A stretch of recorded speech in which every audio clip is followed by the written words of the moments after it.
Before we jump into this video, I have to let you know that this video was created during the 2023 WGA and SAG-AFTRA strikes. Without the labor of the writers and actors currently on strike, the series being covered here wouldn't exist.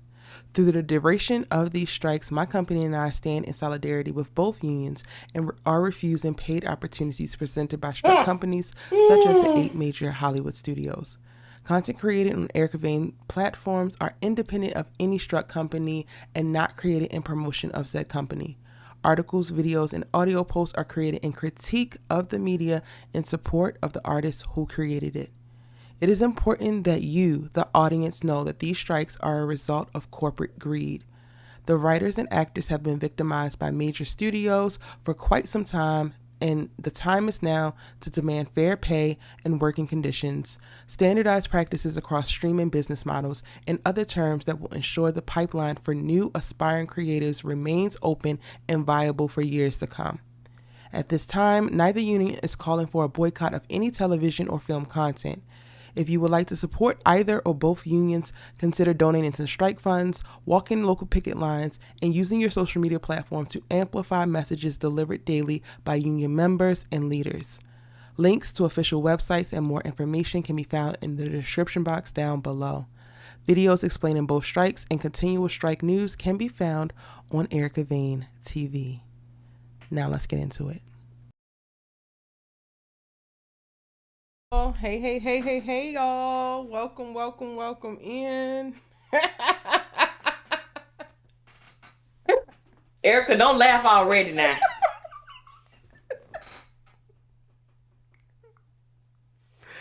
Don't do it. What's don't up, do y'all? It's your good sis, you know, to talk TV with, and it's your girl, Allie Nick, y'all. Giving it to you when I give it to you, but in the nick of time. And y'all, this episode here. Oh my God. Hey, y'all. I think Erica gonna be laughing a lot. I am trying, Allie. I know. Because what the was that? What exactly was that? I don't know what we watched. It just felt real ghetto. Real Very ghetto. much trife life. Very much trife life. Mm-hmm. Very much trife life. Very trifling.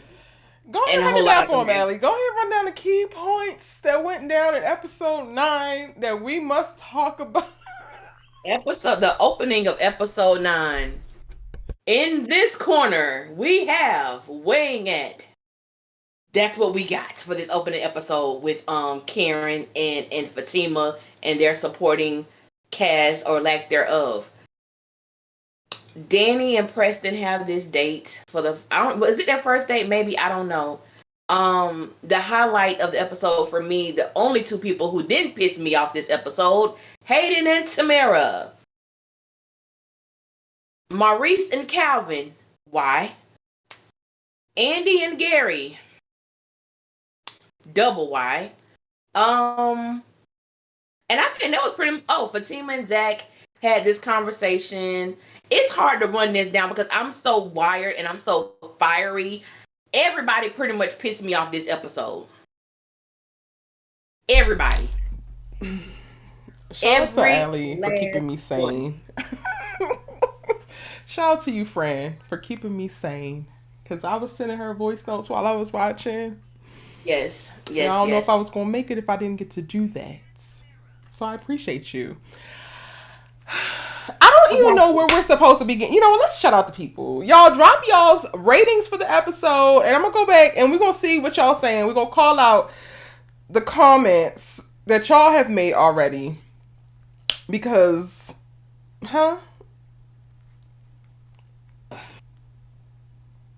Hey, Aaron M. Welcome in, boo. Hey, Shari P. Hey, honey. Kimberly Felder. Yeah. Katie. Hey, shout out to all my members up in here. Desi, what's up, honey? Y'all are showing up and showing out. Money Green Tay. The member said, we got some shit that needs to be discussed. Oh, it's going to be discussed.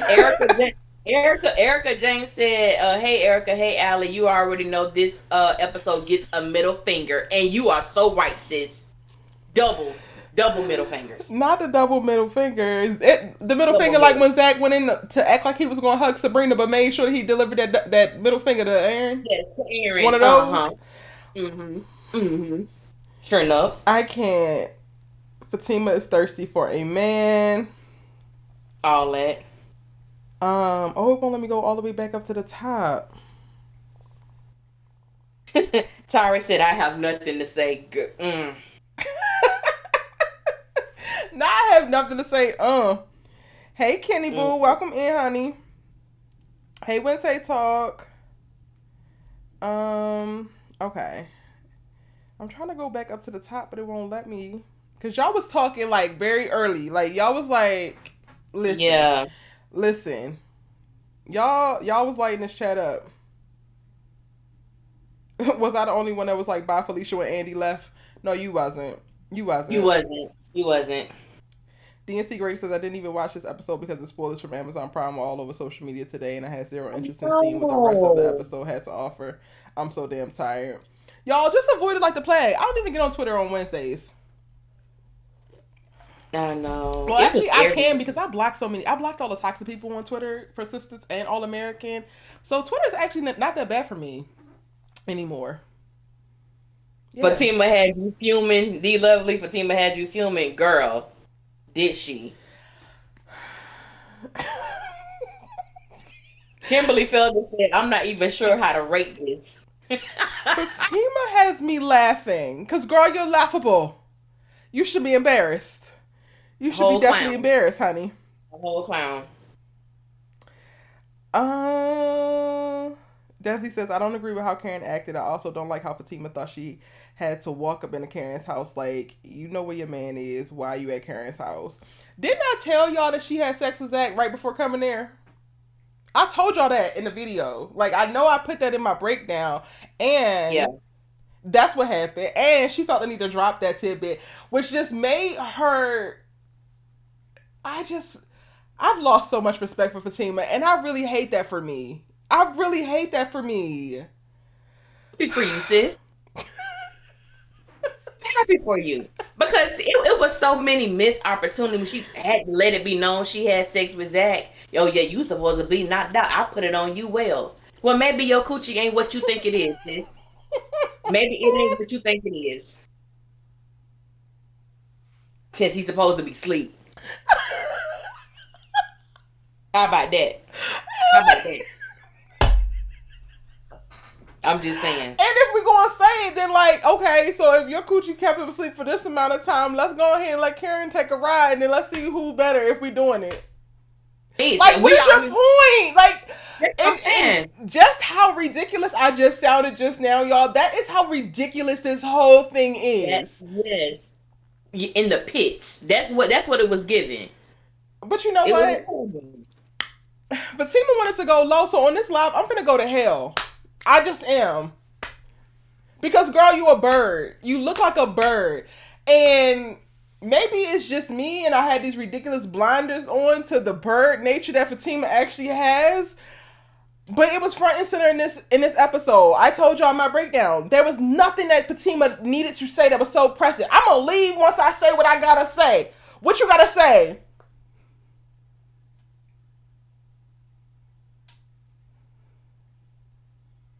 Bitch, what you gotta say? Don't mess with my man. That's all you gotta say? That's all you gotta say. That's all you gotta say. Somebody said, Fatima. "Oh, y'all." They said, "Oh, y'all don't like Fatima." It's not the fact that we don't like I Fatima. love Fatima.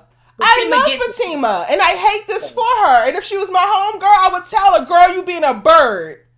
You being a bird. Because in what world do we need to go over to ex's house to let her know that you're not the one? Huh? Girl, we don't do that. We don't. It's giving Andy fighting the wife and she the mistress. That's what it's giving. That's what it's giving. And guess what? When two clowns or when you get into, if you feel like Karen is a clown, because I'm not necessarily saying that, but I'm going to give you this analogy. When you get into an argument with a fool or a clown, it's very hard for the people watching to see which one of you are the fool or the clown. Because both of y'all look damn dumb. Absolutely. Yeah. And to make matters worse, Fatima got her ass about her bed next to her man and came across town to do this. Yes. After you had sex. So after you had sex, after you reached your peak, you telling me Karen was on your mind that heavy? That heavy. That you felt you had to get up out your bed and go over to her house. So I'm going to give Fatima the biggest clown award this episode because Karen was in her house, chilling with her friends, and I'm using that very loosely. Yes, it's you the clown. And honestly, if you love Fatima so much and you hearing me say that she was being a bird bothers you, it makes you feel like I don't like Fatima or I don't love Fatima, it lets me know that you don't actually love Fatima the way that you think that you do. Because if you out here caping for goofy ass friends doing goofy ass shit, then you don't love them like you think you do. The same way that we get into spots when we don't love ourselves like we think we love ourselves. And we go out here and we do goofy and your friend is not your friend if they just going to tell you, yes, yes, yes, go girl for every single thing that you decide to do. Your friend is your friend when they're going to tell you that you're wrong. Your friend is your friend when they're going to tell you that, sis, it's okay to be vulnerable. Your friend is your friend when they can look at you and be like, I don't agree with what you just did, but I understand how you got there. Yeah. This was a mistake, but we're not going to do this one again, friend. That's love. That's friendship. That's love. This whole big team of, she should bust her in or she should do this, she should do that. You want her to catch a damn felony? For what? To let it be known? Tell me that y'all have no kind of control or understanding or self-awareness about y'all ego without telling me you have no type of control or self-awareness about yourself and your ego. Yeah. Cause relax. Please. Ain't that she did in Karen's house tonight going to change how Karen feel moving forward? Not a thing. If it was something that she could have done, then I'm like, okay, maybe we could consider it. But nothing that you were going to say, Fatima, was going to actually positively move y'all situation forward. You dealing with somebody that you feel like is delusional. You dealing with somebody who you think is playing in your face, but also don't owe you nothing. In what world is the next best thing to do is to traipse our asses over to their damn house, break and enter, because I said what I said, and then pull form a stalemate because you can't be moved. Shout out to the weak men who did not move her because Fatima could have been moved. Fatima should have been moved. Could have been moved, but why she wasn't moved? And I don't love Fatima. Okay? I'm just putting it out there. I don't love the character Fatima. The little bit of respect I did have for her, it damn near dwindled the night. I like her somewhat, But that was just very. We going there? We going there now? We going here, friend. This is going to be the most chaotic our sisters keep it, but what can we do? Because we were given chaos. It's gonna be historic. Okay. I'm gonna abbreviate a whole lot of my cuss words. Okay, y'all. I'm just saying. But it's and I might be all over because when I say I'm like incredibly like just angered, so I'm gonna give Tyler Perry his props for arousing these emotions in me.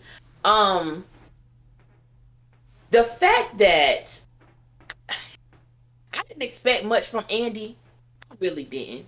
I didn't expect much from Andy. Danny, I lost some respect for Danny tonight.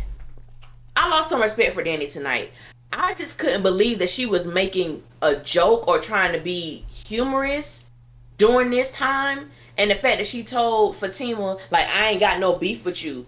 I'm like, what the hell you mean you ain't got no beef with her? The fact that she in your friend's house, that's beef. Automatically. What do you mean you ain't got no beef with her? Then, when Fatima insinuated that all of them were hoes, when Karen was like, don't you, your co-workers? She was like, oh no, that would be Andy. That would be your friend.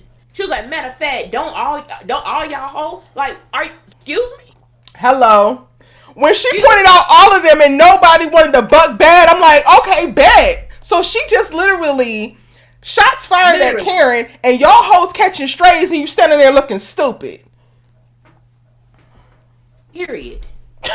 and then she told Danny, what you think you gonna do? And Danny just gonna fall on the couch.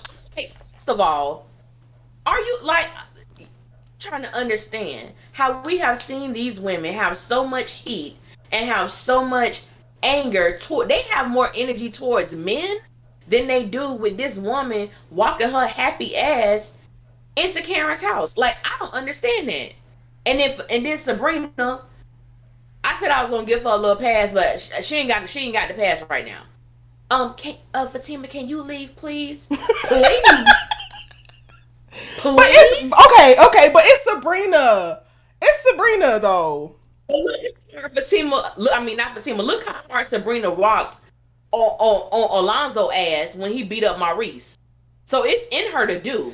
Okay, so I know it's in her to do, and I think that Sabrina is definitely on Karen's side, but she's a sweet soul.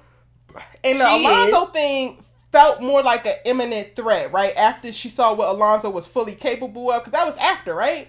Like Alonzo came Yes. to the bank after he had did what he did. I think that Sabrina was also thinking about not just Karen, but also Andy and the position that this puts Andy in. So if she was to really go hard with Fatima, which also brings the point of like Andy do got to pick a damn side, because now Sabrina is like tempering herself and what she's capable of, because she got two friends involved, and this could put her at odds between the two of them. Not necessarily giving a fuck about Fatima, but giving a fuck about, you Yeah. know, Andy and Karen. Yeah. I ain't even gonna hold you, Allie. Sabrina's the I only mean, one that I feel like came out of this episode unscathed. The only a one. little pass. I give her a little pass. Yeah, I feel you. Now, when y'all listen to my review, I didn't give Sabrina no pass. I gave her a little bit of credit. I gave her credit, but I ain't give her no. I was really in my feelings. Okay, y'all, I'm gonna do another review because the one I did is really I'm angry, and you hear it. Okay, I'm just being honest. I'm gonna release it after we. I started recording before I got on here, and I was a little Mhm. unhinged. I'm not even gonna hold you. I Yes, was giving yes, unhinged for yes. So I'm sure. gonna drop it when we get done. I'm gonna drop it when we get done. But um, it's the fact that it took almost 7 minutes for Fatima to get her ass out of Karen's house. How many times did this girl have to tell you to get your ass out her house? How many bees you got to be called? I'm sure you crazy. And I'm then you like, counting the bees. There's no bees on the other side of my dough. no, none, none. Child. So somebody said, are we gonna stop talking about Fatima and talk about how delusional Karen is? People be delusional sometimes. See, this is where y'all don't like me. This is where it get a little spicy, because I honestly don't give a shit how delusional Karen is being right now. You walked into her house. Period. You would have taken all the attention Period. off of yourself, and we could focus on the spiral that Karen is on right now if your ass did not light a match to the fuse. Now you can't get mad at the boom. You can't get mad at it. You And can. that's all I got to say about And why? that. And why? And my thing, whoever put that, why is it so challenging or difficult to hear the truth about Fatima? Fatima was dead ass wrong. Fatima should have got Dead her wrong. ass mollywopped. And I hate the fact, and I think this go back to what we were discussing last week about why do people feel so strongly about this thing with Karen. It's because for me, the way that Tyler writes Fatima, it's like she always comes out unscathed. How the hell you walk in somebody's house and you don't get your ass lit physically or lit verbally? Is that Yeah. possible? Like how? You my friends, y'all my friends. I'm pregnant. I can't fight this hoe, and y'all are joking, and you not doing nothing. Fatima, please Yeah. leave. Fatima, get out. And a lot of people had an issue with the way that Karen talked to them. I didn't have not one Not a issue. bit. I didn't have not one issue with how she talked to them. How? And you This know who is also didn't have an issue? who? Her real friend Sabrina. Because She did Sabrina not. knows what it is. Sometimes that happens. Sometimes we get heated and we might take something out on people that we shouldn't necessarily take something out on. But as my damn friends and knowing the circumstance that we're in, this is DEFCON 1. The enemy has passed the gates. They have infiltrated. What are we finna do? And it's not Kiki cuddle and offer some fucking cookies. What are we doing, Danny? Yes. What are we doing, Andy? Yeah. Absolutely the hell not. And honestly, like you said, I didn't expect much from Andy, but but the team girl, like, this is her house. your boss. Said, ho, get out. I am your boss. Andy, I was... And from 9 to 5, and then it was like, oh, that's a good point. What point? Like, like it was Andy is the weakest bitch I have ever seen in this land. Like, y'all know I go hard for women, but Andy is testing me. That hoe is testing me. Sorry, Allie, go ahead. Let me get it together. I was just reading this comment from Dominique. She said Fatima called all their crap out. Ain't nothing sweet about any of them. What's sweet about Fatima? Fatima called them hoes because they slept with co-workers. Cameron sleeping with a co-worker. Did Fatima forget Hayden? Did she forget she screwed Hayden? Hello. She done slept with a co-worker too. So what's not nice about them ain't nice about her? Like, that's what I don't understand. So help me, what did she call them out on? She said they were hoes. Who? And you gotta be for serious. Like, listen, you can love Fatima down, but if you are outside your mind and you don't have all your sense, if all the marbles are scattered across the ground and not in your head, this ain't the conversation for you, babes. It's just not. I ain't saying that to nobody directly. But if the shoe fits, wear that hoe. Okay? Yeah. Yeah. And it be getting me, because I know this is the kind of stuff we get all the time. And it's like 98% of this fandom can't stand Karen and big up Fatima and everything. And you get two people who try to see everybody's perspective. Oh, Karen's still delusional. But go to the person who feel like you, who basically base their reviews on dragging Karen. It doesn't happen over here. Everybody gets dragged when they need to be dragged. This is not no one-sided where Fatima gets esteemed that she marry somebody. No, she was wrong. She was dead ass wrong. Then Zach ass. I got heat for people like him. Erica James said, why did it take so long for Zach to get her up out of there? Exactly. You tossing her up in showers and shit. You bidding her over this and carrying her around the house that, but you can't move her out of Karen's damn house? Yes.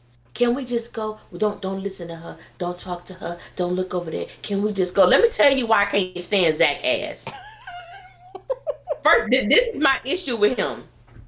The moment Zach realized that Fatima was not home, he knew where the hell she was. You didn't call anybody. You didn't warn anybody. And the fact that he walked inside Karen's apartment as if everything was cool, calm, and collected. There was no sense of urgency. He just galloped his ass in there like it's, oh, yeah, hi, Karen. No. You got your crazy ass fiance. You got your ex who still think that you're in love with her and all of this. And you just walked in there as if everything was supposed to be peachy key. How? And then when you get there, you don't automatically take, like, that made me feel like, I'm really big on actions. And I'm like, we should bash Karen as well. Go on Facebook and Twitter. Anyway, but my whole, and can we even get to that part, please? My God, y'all, I'm sorry. Patience is a virtue, babes. You might have lost that if you lost your marbles. You two are one-sided. Don't listen in. Allie, just keep going, child. I'm just playing. But because they don't realize that we have already decided that there will be some things flown tonight. So also be mindful of the comments that you make tonight. Because it's given very much unhinged over here. It's unhinged over here. Very, very, very much. Very much. Be mindful what you put out, because you might not like what you get back. You might not like it. And that's life. That's the beauty of life. That's the beauty of life. But I'm just like, when you get, like, why didn't you take this woman? You're trying to talk sense into Fatima, and she already got her adrenaline going. She's hot. She's mad. She's angry. She's tired. Why are you trying to pick her ass up and take her out this girl's house? Period. And people were saying, like, you know, they were like, well, Karen if she, I don't even want to bring this up, but basically my whole thing is, if you know this woman is pregnant, she didn't say anything to you, even when they met up, when she came to the salon, Karen wasn't rude to her. She wasn't rude to her. You came into this woman's domain and then you're upset at how she responds. Like, that's the part that tripped me out. You walk into this girl's house and she's supposed to be nice to you. She's supposed to be girl. Girl. All bets are off I when just you cross her damn threshold. yes. And it's like some of y'all want me to bash Karen so bad. I can't. I'm distracted by the fact that Fatima pioneered her goofy ass into Karen's house and then settled there like a white colonizer for God knows how long, as if she deserved to be there, and she did. So I'm too damn distracted. And also, if we're going to sit up here and try to bash Karen like something is wrong with Karen, there could be something wrong with any woman walking down the street. How many women are probably attracted to Zachary Taylor when they see him on any given occasion in the grocery store, at the damn dealership, going to the office that he only plays solitaire in? There's a damn girl living next door to them in a duplex that wants him bad.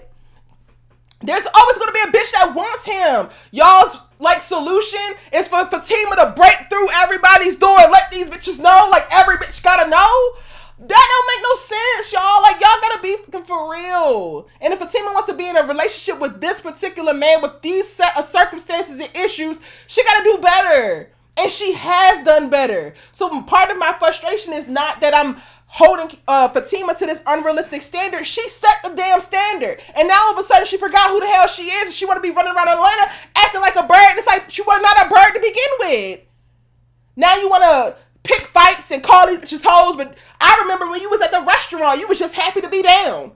With a I want to be down ass. Like, come on. Be for real. And y'all as fans need to be for real. This should be a gut check episode for y'all. I ain't even gonna hold you. It should. Like, last one was a gut check episode for me. Like, damn, am I about to ride this delusional ass train with Karen because I love her ass? You know what? Yes, I am. Saddle up. But I'm going to be honest about it. Be for real with yourselves. Go ahead, Allie.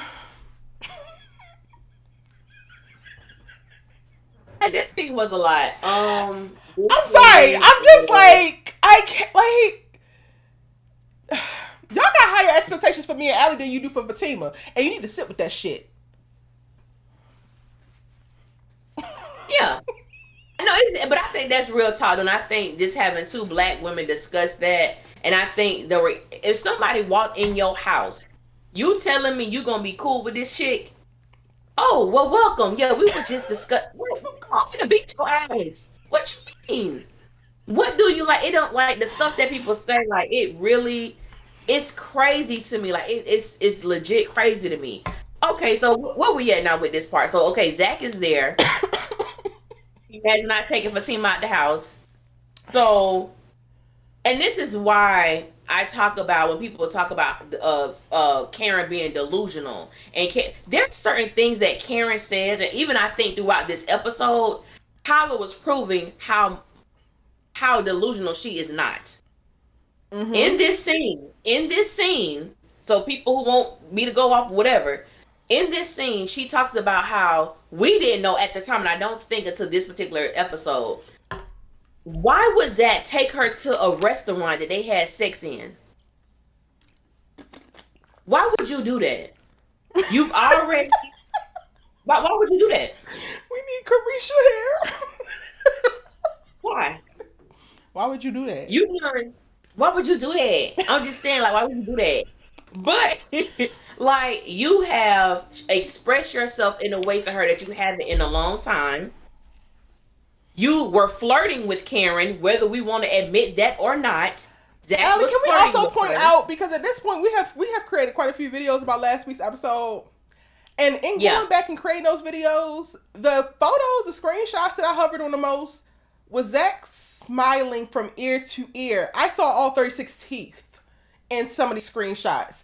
I have not seen that from Zachary Taylor this entire series. He was so damn happy in this coffee shop, more happy than I have ever seen him. You could tell me if I'm wrong. You could tell me if it's too much, if it's a reach. In the comments, tell me in the chat, is it a reach or did y'all catch it? Okay, touchdown with it. Okay? No, you're not reaching. And that's my thing. Like, my whole thing is, oh, well, and we get the people that say, well, he done told Karen that he don't want to be with her, that he's with Fatima. He's saying these things, but his actions are showing something totally different. You cannot flirt with somebody, take them to the restaurant where you met, and oh no, I was just, I figured we could have a cup of coffee. There was nothing that was discussed in that coffee shop that they couldn't have discussed in front of that salon. Hello. Why did you take her to a place that held sentimental value to both of y'all? Why would you do that? Like, that's why I have issues with Zach, because I'm like, you say one thing, but your actions show something else, and you trying to make everybody think that Karen is crazy and delusional when you do stupid shit like that. Why are you taking her to a place that y'all had sex in? Like, why would you do that? Like, that's crazy to me. And then this the part that got me too, Erica. When Karen, now don't get me wrong, because Karen ass joined in the reindeer games too. She did. Okay, she joined in the reindeer games too. Because baby, them blank papers, I said, Karen, now you my sis, you my good sis, and I rock with you. But baby girl, that was wrong as hell. I don't even know how Karen's ass is brilliance. You hear me? Because there is no, and I have done this before and putting myself in this circumstance. Like, I have experienced this, so I've talked to y'all about that, right? In the moments of, the amount of anger that she had in this, I was not thinking of, pulling no draw four out my fucking ass and, here you go. I wish that I had 2 brain cells to put together to come up with some shit like that to reverse draw 4. She thought to pick up this fucking random envelope and shove it into Zach's face and make this big ass tobacco. Karen, what the fuck were you thinking? And I was looking forward, when Danny picked up that envelope, I said, yes, we about to find out some information. When Danny was like, it's blank. I said, blank what? Like, blank what? There's nothing on here. I said, I know the hell she didn't. And Allie, I literally don't have no smoke for her, because the enemy is already past the gates and you gotta do what the fuck you gotta do. And she was just focused on winning in this moment. The bitch is already in her house. Girl, she did that. That was like, I was like, gonna open it up. But you know what it also points to? She knows Zach wasn't gonna open that shit up. Yes. She knew it. She knows him well. She knows him well. A little too well. She does. Yeah, she does. I don't know. What do y'all want to say about it? She gave some fake paternity papers. Or blank ones. It's not even fake papers. Blank ones. It was probably her discharge from the damn hospital from smoke inhalation. Yeah. I say, Karen, baby, don't do that. I didn't appreciate it on Tyler Perry's part, because I have been standing strong in Karen is not a liar, and I have been beaten over the head with Karen's a liar, Karen's a liar, Karen's a liar for the last 2 years. And she has, to what I recall, she has not been a liar up until this point. So that's the only thing that irritates me, is now they're going to be like, well, she lied about the damn papers. And I'm like, okay. Is this about to open the floodgates of everything that she says is a lie? I don't believe that to be the case. It's disappointing, but I understand, because first of all, the papers were never supposed to come out in that fashion. But being that Fatima is in my house along with you, now I got to hit you where it hurt. Now I want to make her feel like I feel. Guess what? Yes, he is the father. So I understand it. And they can't be mad. Because Fatima decided to pull the whole, I put it on him real good, so you should have been out. She was also taking shots. Yeah. Oh, yeah. So it's they were literally going tit for tat in that moment. Which bitch is going to win? Literally. And Fatima, you already lost because you in her house, nigga. What? Yeah, you lost. And because then when she made, because you're pregnant, we don't even know whose that is. Why Fatima jaw ain't shattered? That's what I want to know. Why her jaw ain't shattered? And still trying to do the math, and the math ain't mathing. It ain't mathing. It is not mathing at all. I'm sorry, at all. Then who showed Aaron? Said, what the hell are you doing here? Yo, poor little What the baby. hell And also, are Danny, you real doing? quick, when we get to Aaron, not too much of your own personal experience. Because I get it. Allie don't like niggas showing up unannounced. You don't like niggas showing up unannounced. But pop up on my ass. Okay? And thank God he did. Don't Because get me clearly started. y'all were not moving the immovable rock. But go ahead, Allie. Yeah. Don't show up sloshed. Don't show up drunk as a motherfucking skunk. Like Don't show up drunk, Aaron John. the way his eyes are, I only had one drink. Girl, was he not lying? I said Aaron John. Now you know you had by 5, sir. You are drunk as hell. Aaron, You are drunk as hell. poor baby. Poor baby. Said, That's all I can you say. know, And Karen ain't paid this nigga no mind. I'm like, damn, Karen. no. Like, I got more smoke for her for, like, just looking through that than I got for her with Fatima. Like, don't do Aaron like that, Karen, now. Now, that's where I gotta draw the line. I want Aaron go home, sir. Aaron, she don't even want to see you, look at you. She don't want to take no advice from you, son. Just go home, baby. But I'm like, Danny, why you got more heat for Aaron than you did for Fatima, sis? I'm trying to understand Mohi. that. That's because she had projected Rodeo's goofy ass on the Aaron. That's why. I said, but I ain't gonna lie. When Aaron was like, Danny, enough. I said, ooh, say it again. I like that, like enough. I said that's what I'm talking about. Yes, calm you that think that down. that's what Aaron needs to do? Like, I'm feeling like, and I'm not trying to traipse into toxic territory now. So pull me What's back, up? friend, if I go too far. Okay. But maybe that's what Aaron. You don't need to go to the bottle. You need to go to before preacher Aaron that you mentioned when you was talking to Zach, and you like Yeah. Karen. Enough. We're gonna have this baby. We're gonna have this healthy ass relationship. You're gonna sit your ass down and focus. Zach, I don't wanna have to put these paws on you. I don't wanna see your ass until the delivery, nigga.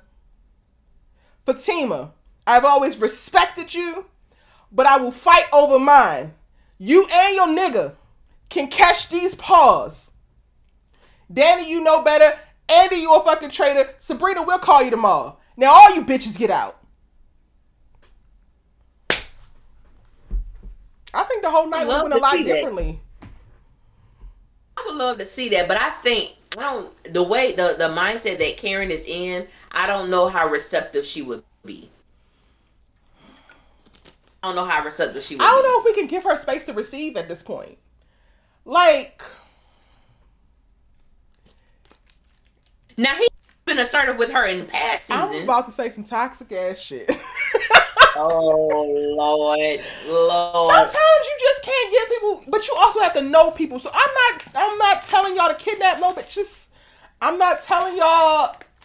Where we going, Erica? Now where we going?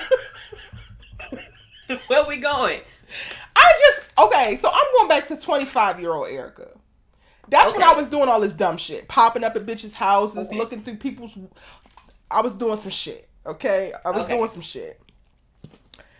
And I was not always to be trusted with my own feelings and emotions. So when a person like Karen is in an unhinged state like this, it's not really for the people that love her to like take all of that in, right? Like, you can Tasmanian devil all the hell you like over here behind me while I shield you from the actual danger. And whatever you doing back here is good. Cool. It ain't good, but we'll deal with that later.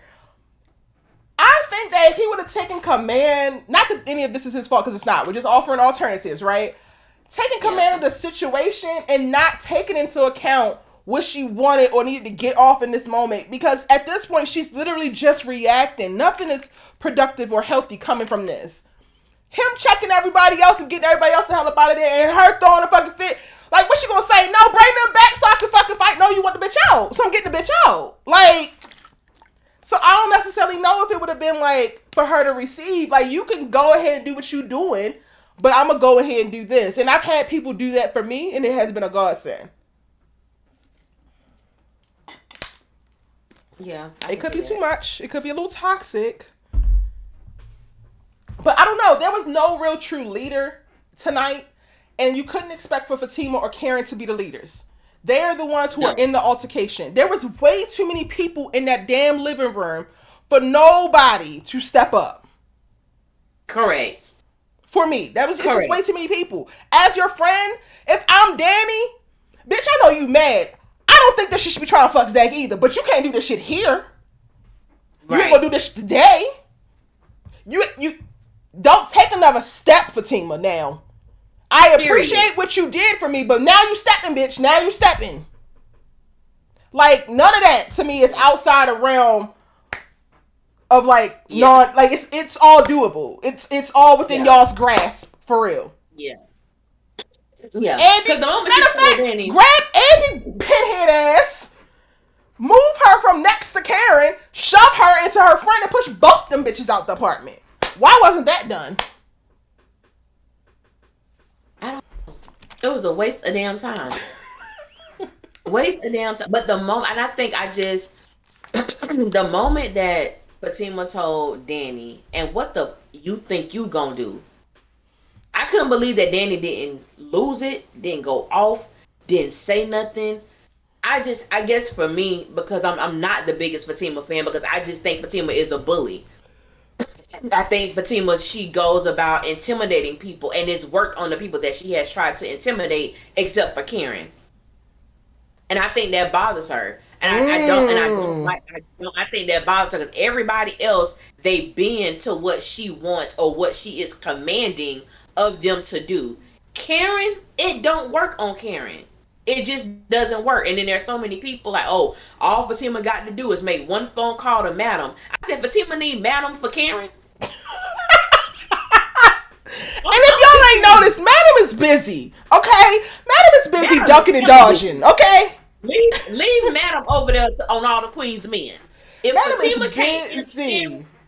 that says a lot. But I No, feel I like think that's there's like something the to be biggest said thing. about that, Allie. Like, I think that's a really good point to like to stay with for a second. Like, it's part of this Fatima's ego and like being pissed that Karen ain't falling in line. I think it does. Now I ain't gonna lie, one of my favorite parts of this whole entire thing, and it was the way that Ebony said it. When Fatima was like, you best had heard me. She's like, I ain't good shit. I was like, Yo, Ebony is in her bag when it comes oh to Karen my as a God. character. This Oh my woman God. got range because when I say that Karen was gully tonight, I ain't hear shit. Yeah, Okay. I love that. I love that. Oh my I ain't hear shit. Get the fuck God. out my house. Like, I'm like, Ebony, this little sweet Yeah. soul talking about see yourself and be gentle and everything on the gram was with it tonight. Yes. Yeah, that part was so funny. We love us some Ebony. That part was so We funny. love us some Ebony. She's incredible. Utterly that thing was incredible. But going back to your point of Karen not falling in line, Fatima feeling the way about that. I didn't, like, a lot of y'all have said it. You have said it, Allie. And then a lot of people have said it in the comment section about Fatima being a bully. And I have been very particular to never say that because I didn't necessarily know if I could agree. But Gotcha. tonight, I'm like, maybe these niggas was right. And it was the points of like how she directed certain venom to the girls. And it made me I had a moment where I thought like when she said to Danny, I was like, this is why you don't really have no friends. This is why the friend that you do have is weakest because are you talking to your girls like that? That's what I want to know. This is unattractive, mama. That's what I want to know. Because as you stated, these same women who you kept big upping and telling Andy, I just want to hang with y'all. I love y'all circle. I'm this and I'm that. But now that you got some consistent penis, now they can go to hell, right? Oh, okay. Okay. So let's not forget these group of people you calling hoes. These are the same hoes who click you wanted to so desperately be a part of. And when Andy dished your ass for them, you was looking like your feelings was hurt. I'm gonna go to lunch with the girls. Oh, Fatima, oh no, Andy, it's okay, it's okay. No, it wasn't okay. Your feelings was hurt because you couldn't have lunch with the hoes. Shut up. Said Fatima. And the same way I felt about Zach. Zach didn't have 3 words to say to Danny, but that's supposed to be your girl. This is the first time And y'all done did you seen each other in catch so it? long. Did you catch Danny dropping friend when she was She talking said, to friend. Zach? I was just Yes. like, damn. Tyler Perry shit the bed with that one. Yes. I think that was very intentional. Very intentional. Yeah, because I'm like, she ain't, now that you got your money in this house, she ain't your friend no more? You don't have any value for her in your life? Oh, okay. Mm-hmm. And I don't even know if it's the money or anything. I feel like it's the relationship because the first thing that Zach did when Fatima had let him hold that damn truck, the first thing that he did was go back for Danny. Let me take you to work. Yeah. Yeah. I got you. Don't even Yeah. worry about it. Yeah. So that it brings up, what you were touching on a little bit ago in reference to now you got some regular penis. Now you have this vagina that you are enjoying and you're appreciating or whatever, and nobody and nothing else matters. This is the problem. This is another way that you could tell when relationships are toxic. When they become so nuclear in reference to you only focus on the two of you and you build Yeah. no community, Like no outside connections. Yeah. circuit, no Yeah. nothing outside of you that actually can sustain life as well. That tells me that y'all is toxic because it's Yeah. unhealthy. We all need people and not just the people that we're sticking our Yes. things in. Yeah. Yeah. I agree. How y'all mad that she said she slept with her man? Karen need therapy. Well, Crystal, let me address that. We're Who's not mad? mad. We're not mad. We're not mad at him. We're not mad at all. I can understand that maybe some people confuse mad or angry for passionate, and we're not born individuals, so you're gonna get emotion. Very expressive. Um, Erica's very this is dramatic. yeah, very very expressive. I'm the same way. I'm not a born individual. Now, the same way that Karen said that her and Zach effed in the bathroom, she wasn't lying. She didn't say that they did it when they went that time. Now, Zach did say, "Why are you trying to make it seem like something happened?" This is the issue I have with Zach. Wasn't this in season 3 or 4? I don't remember which one. When Zach was staying at the hotel and Fatima went to go visit him, did he not tell Fatima that he had sex with Karen? He made Fatima believe that he had sex with Karen. And then Fatima was like, Zach, stop. Like, I know you lying. I mean, I ain't saying we had sex tonight. I'm saying, yeah, we had sex in her salon. It's no different. It's the same thing. He was trying to make Fatima believe something, and Karen was trying to make Fatima believe something. But if Fatima was in her house, there would be nothing for Karen to say to make Fatima believe anything. Let's So go back to that. everything is gonna go back to Fatima should not have been at her house in the first place. There will be no altercation. There will be no blank paper given to Zach. There will be none of these things hitting below the belt because Fatima wasn't supposed to be there. So all the things that people are getting mad that Karen is doing, Zach has already done them. And it was okay when he did it. And back to our It original, was all of what okay. Allie said, and then the original point of us bringing it up was not because we were mad about it, sweetie. It was because y'all want to make a point of Karen should not have given the fake papers or the blank papers. If that's the case, then Fatima shouldn't have did her tit because all Karen did was her tat. Period. That's all it was. Y'all just mad. Y'all just mad. I swear, this is not what mad looks like on Erica, baby. It's not mad. Oh, it's not mad. This is joyful. This is joyful comedy.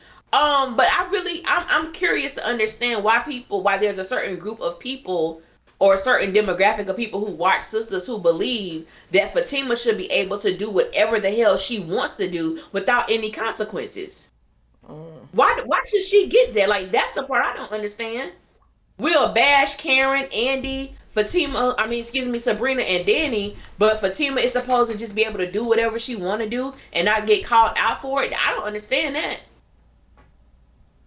I think about that. I think about that line in Remember the Titans when the white coach was trying to baby the black football players because Denzel Washington character was going hard on them, and he told that man he said how they be a mean cuss. But I'm the same mean cuss to everybody out there on that football field. Hello. Now, you may not like how I deliver my stuff and calling people out, but I call everybody out. Nobody is exempt. From Karen on down.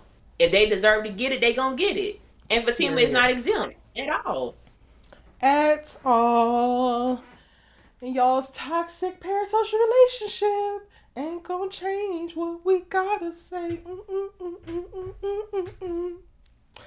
Cheryl, I hear you guys. Let me stop. That's not right, Erica. I'm not gonna do that. What That was happened? gonna mock her. I want to say this right. I hear you guys, but Fatima tried to be Karen's friend after everyone found out about Fatima and Karen. Or Fatima, was it supposed to be Fatima and Zach? Karen been shooting Okay. after Fatima. Danny, I think she's looking at the fact that Fatima helped her. Y'all say this a lot. Karen has been shooting at Fatima. Maybe because I've experienced way worse that I don't see what Karen is doing as specific targeted attacks on Fatima. Aside from her when she called from the hospital and dropped all them bitches, Karen doesn't go after Fatima. Karen has been going after Zach, and Fatima has been taking that as a personal attack. So when you say that Karen has been shooting at Fatima, no, she hasn't, honey. She just happens to be shooting towards something that Fatima believes that she possesses. And that's where the conflict ensues. There are plenty of exes who have done way worse.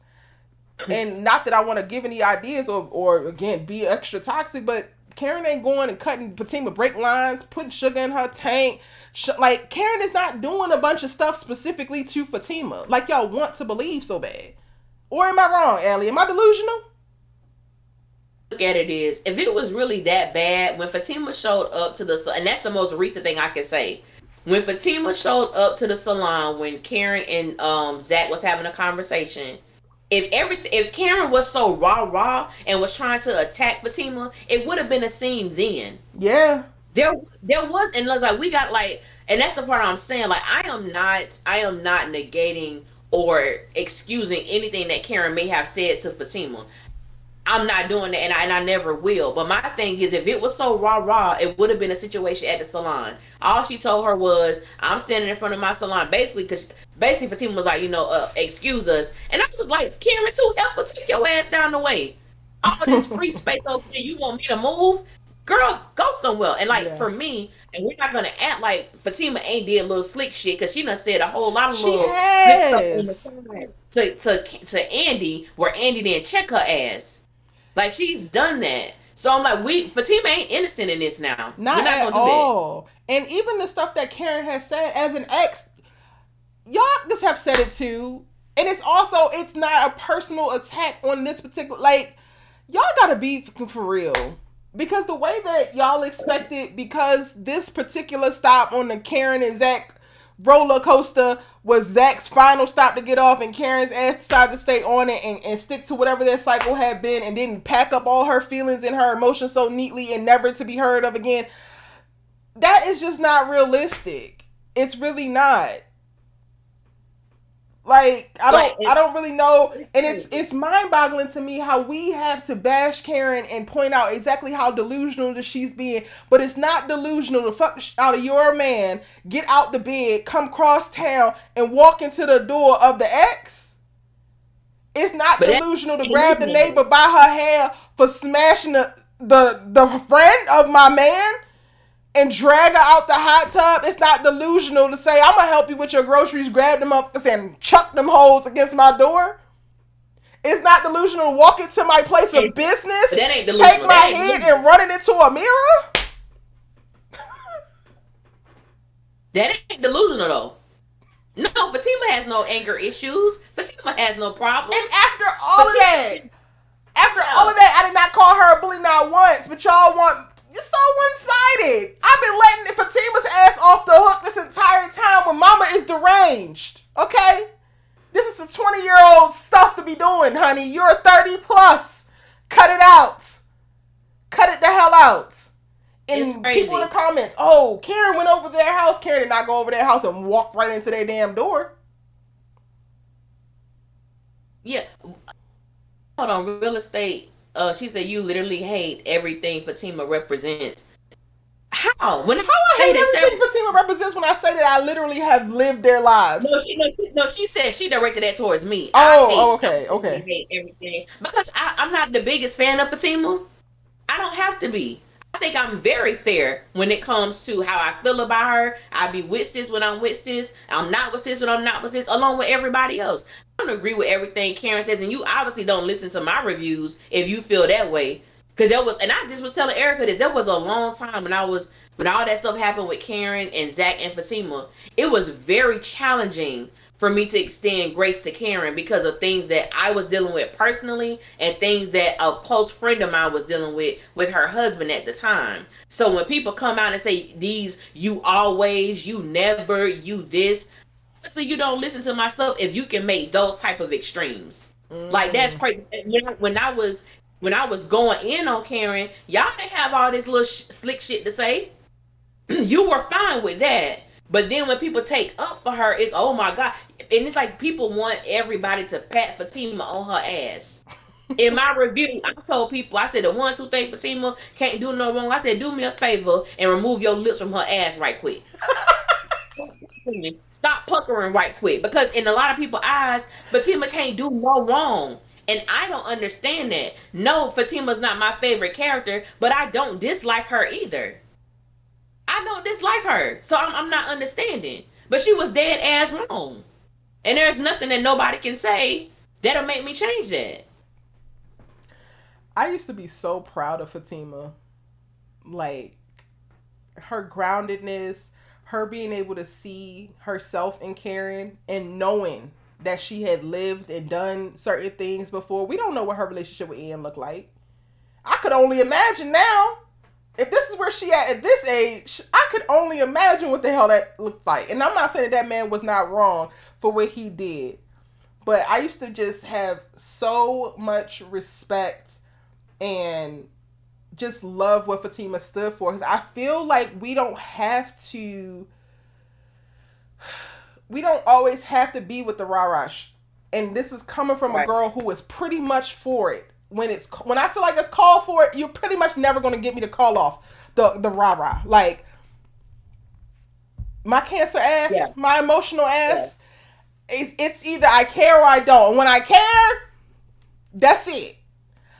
Right. But also there has to be a certain level of like self-awareness, knowing thyself, learning as you live, that helps you shape and hone how you experience the world and how you react to certain stimuli.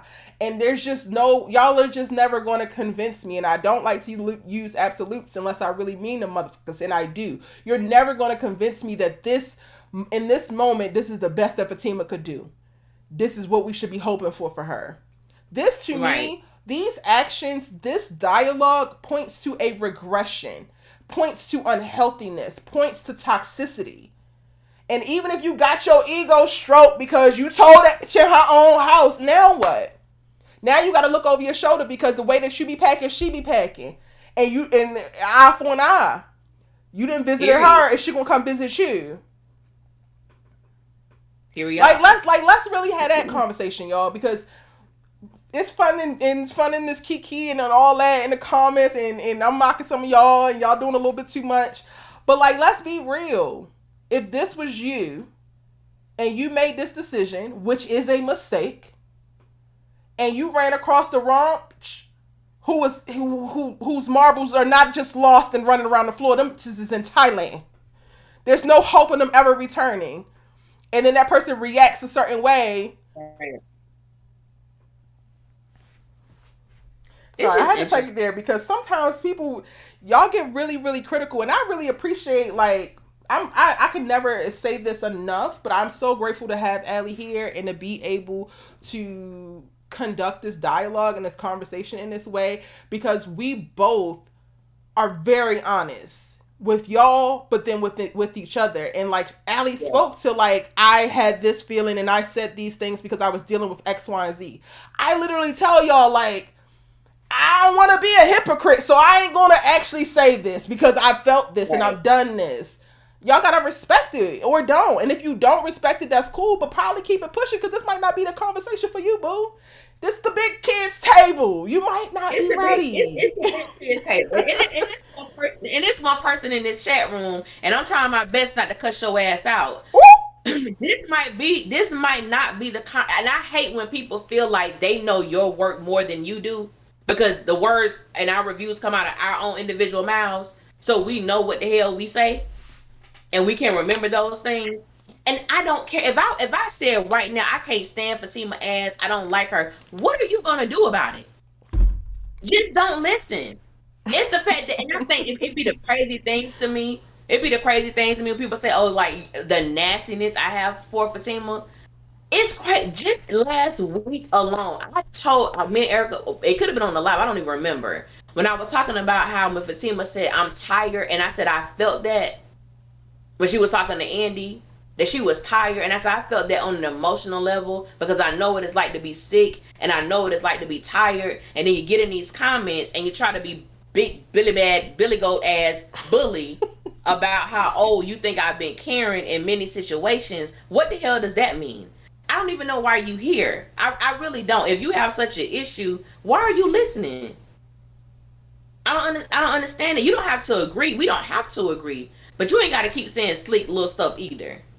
And I'm gonna leave it at that. I'm just now seeing it now.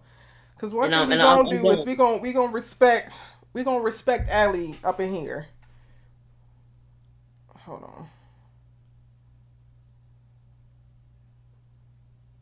Don't forget the baby swap. She shot at a girl over Drippy. Erica, stop calling him Drippy. Love it. I love it. Don't stop. Erica, I love you and Allie transparency. Thank you, Katrina. Thank you so much. Thank you.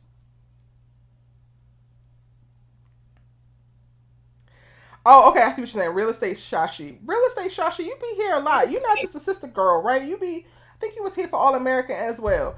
Like, okay. So can we take a second, y'all? Just bear with me real quick, because if Allie don't like Fatima, what, like she said, what are you going to do about it? What are you going to do about it? But also, why does that trigger something for you? Because, like, if you don't have to agree, and it's not her being sensitive, it's because, and I got so many damn thoughts. Let me process this. It's the same thing. So, like, a couple weeks ago, and this lady probably is going to be watching this, so hey, boo, hey. Mm-hmm. I see you, and I noticed, and yeah, it was what it was. There was a commenter who went over to Allie's channel on her breakdown that she did on her channel, and was like, "Oh my god, I just love you. You're amazing. Not like that Erica who just always got something nasty to say." And this lady read me for filth. Like, oh, she's just such an angry black woman, and da da da da da da da da da da da da. And I came in a comment, and I was just like, wow, I didn't know this video was about me, little old me. Right.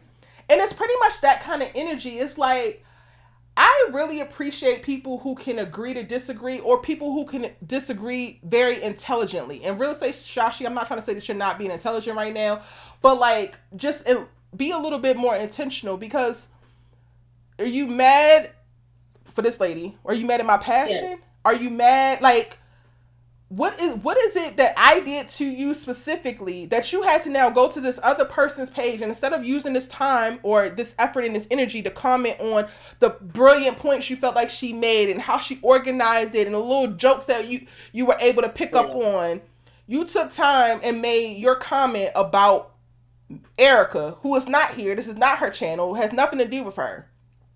It's kind of the same thing. And while we're sitting up here talking about some of the things that we don't like, we also are giving people what we do. And I think it's about how we're framing all of this. Like, you think that Allie is nasty. You think that Allie don't like Fatima.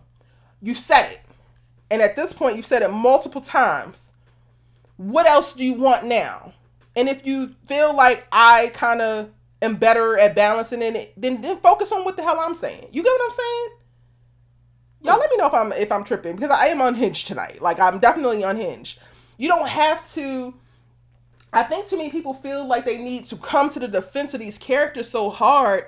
And it's like, well, who are you really fighting And what are you fighting? Because some of y'all are fighting battles by your damn self because nobody is like arguing points against what you're saying. If that makes sense. Correct. Yeah. So just keep that in mind. Please and thank you. And give Allie respect. Like Miss Mamas is not only a really great co-host for this podcast here, but is like blooming into a really great friend and a really dope content creator to be able to have in my network, to be able to bounce ideas off of, and just put some respect on her name. You don't have to agree with her. I don't even agree with her all the time. But y'all can go back and see how I disagree. You can see how she disagrees with me. Okay, back to the program. Because this tomfoolery ass episode. I know y'all in y'all feelings because of the episode too. So like, know that. And I got a journal. Don't forget, y'all. I got the digital journal for when y'all need to process and get y'all's feelings out. Before you direct some venom towards somebody else, write it down. All right, we love Allie, period. Yes, Orange Pepper. That's the dog. Wait, where was we at? Girl, we ain't left the house yet. We ain't left the house. Zach could have definitely removed Fatima's ass out of there. I don't know. Like, I was bigging up Therapy Zach. But if Therapy Zach lost all his damn muscles, then we're going to have to sprinkle in a little bit more toxicity so that you can get some muscles to move this hoe. Yeah. Because he was so calm this episode. I was just like...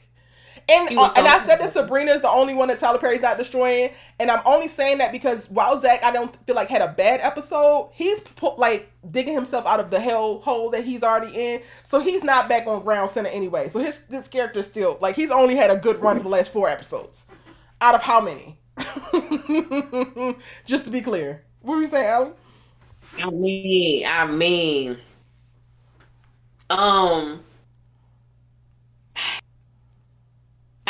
I understand him being calm, and it was a good thing. I think he just made me mad, but when he knew she was coming over there, and he didn't do nothing, like he didn't have no urgency.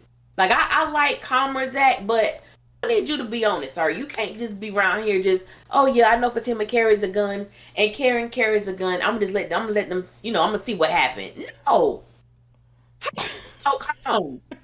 Like, yeah, he strolled in like, oh God, not today. Yeah, like, oh, really, Zach?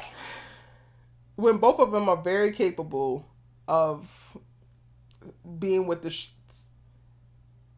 both of them. I think that he could have called too, but then I'm also like, well, if he would have called, that would have just gave Karen time to get her gun. True. Okay. I can vibe with that. Y'all, episode 11 said something about Karen and Fatima reached a point of no return, and I'm just like, is one of them about to bust a cap in one of these asses? Because I'm like, we already there. We are there. Really? The only thing that can happen now is a bullet finds its way into one of them. That's the only thing that can get worse. A bullet or a fist. And I don't want to see that happen. I don't want to see that happen between them. I don't. I know. They too grown. They too grown for that. This is some love and hip hop shit right here. This is terrible. This is terrible. Scary. It's scary. I'm trying to loop y'all in and read y'all's comments at the same time. It's just so many. Have we finished everything about your baby? It's not funny. I think it was. It's funny. I think it was. Like, I don't want to see him and Zach get into it again. Like, it's too much. They kept calling each other dumb ass. They were just insulting each other. I'm tired of that. I don't want to see that no more. Everything about the Zarin, as in Zach and Aaron, beef is so unserious. If these niggas did not have Karen in common, they would be friends. The same way that I feel like if Karen and Fatima did not have Zach in common, they would actually be friends. Yes, and we had a better opportunity to see Karen and Fatima having more of a blossoming relationship until they found out they were, had a common Hopping on the denominator. same pin. So they was both like, okay, cool, yeah, you too, girl. Yeah, I'm gonna do your hair. Come by the shop. Hit it off immediately. Immediately. And I was so disappointed because I was like, dang, I was actually looking forward to seeing Fatima and Karen kind of have a little sisterhood thing, but I knew it would never happen. I knew it would never happen. Yeah. I really feel the same way about Zach and Aaron. It's like watching them, it's like the two stooges. Like, what are y'all doing? The girls come out and they're like, I don't know, did you think that Zach was going to go back into Karen's house?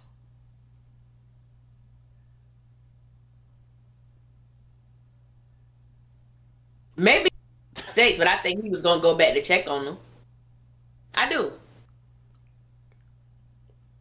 Yep. Cause I'm like, why are you out here? Why you out there? Why you ain't getting in your car? Why you standing outside? The way to make sure that Fatima got home would have been to put her in your car and drive her ass there and come back for her car tomorrow. Okay. She also couldn't leave your house again if you would have just taken her.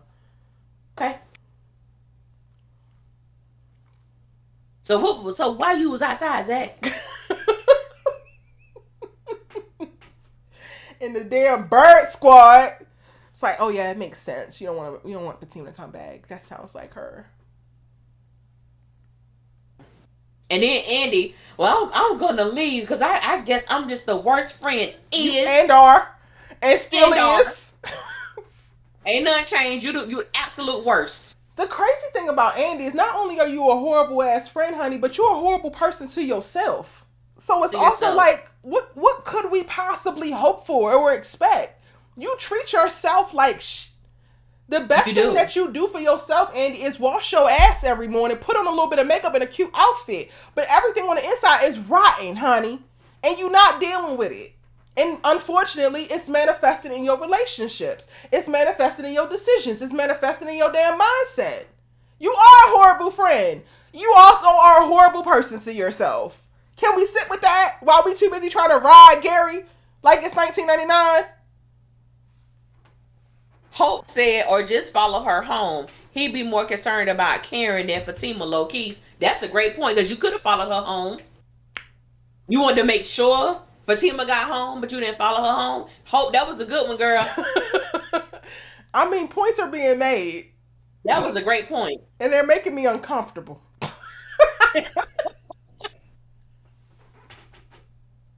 That was a good point. So y'all, like, when we talking about this, what are we really talking about? Because yes, Karen is a little bit unhinged. I don't necessarily know if I'm going to give her delusional because this man waited outside her apartment. He won't tell, and it's night. What you waiting at there? What you wait for? Yeah, he was gonna go back in there. Just saying. But she did come back around on Deja. I'm just saying, Zach knows she was swinging the block. She did come back around on Deja. She did. But he could have took the keys and, like Allie said, like Hope, you said it. He could have followed her home. So if she was spinning the block, then he would have been spinning the block. But he would have been in that car and not in walking distance once everybody else left the premises to mosey on back up in there. Mosey on. The mosey on. Karen knows him well. And like I said last week, he had to coach himself. I ain't going over there. I no. You did say that, Allie. Yeah. But now that you there, you thinking.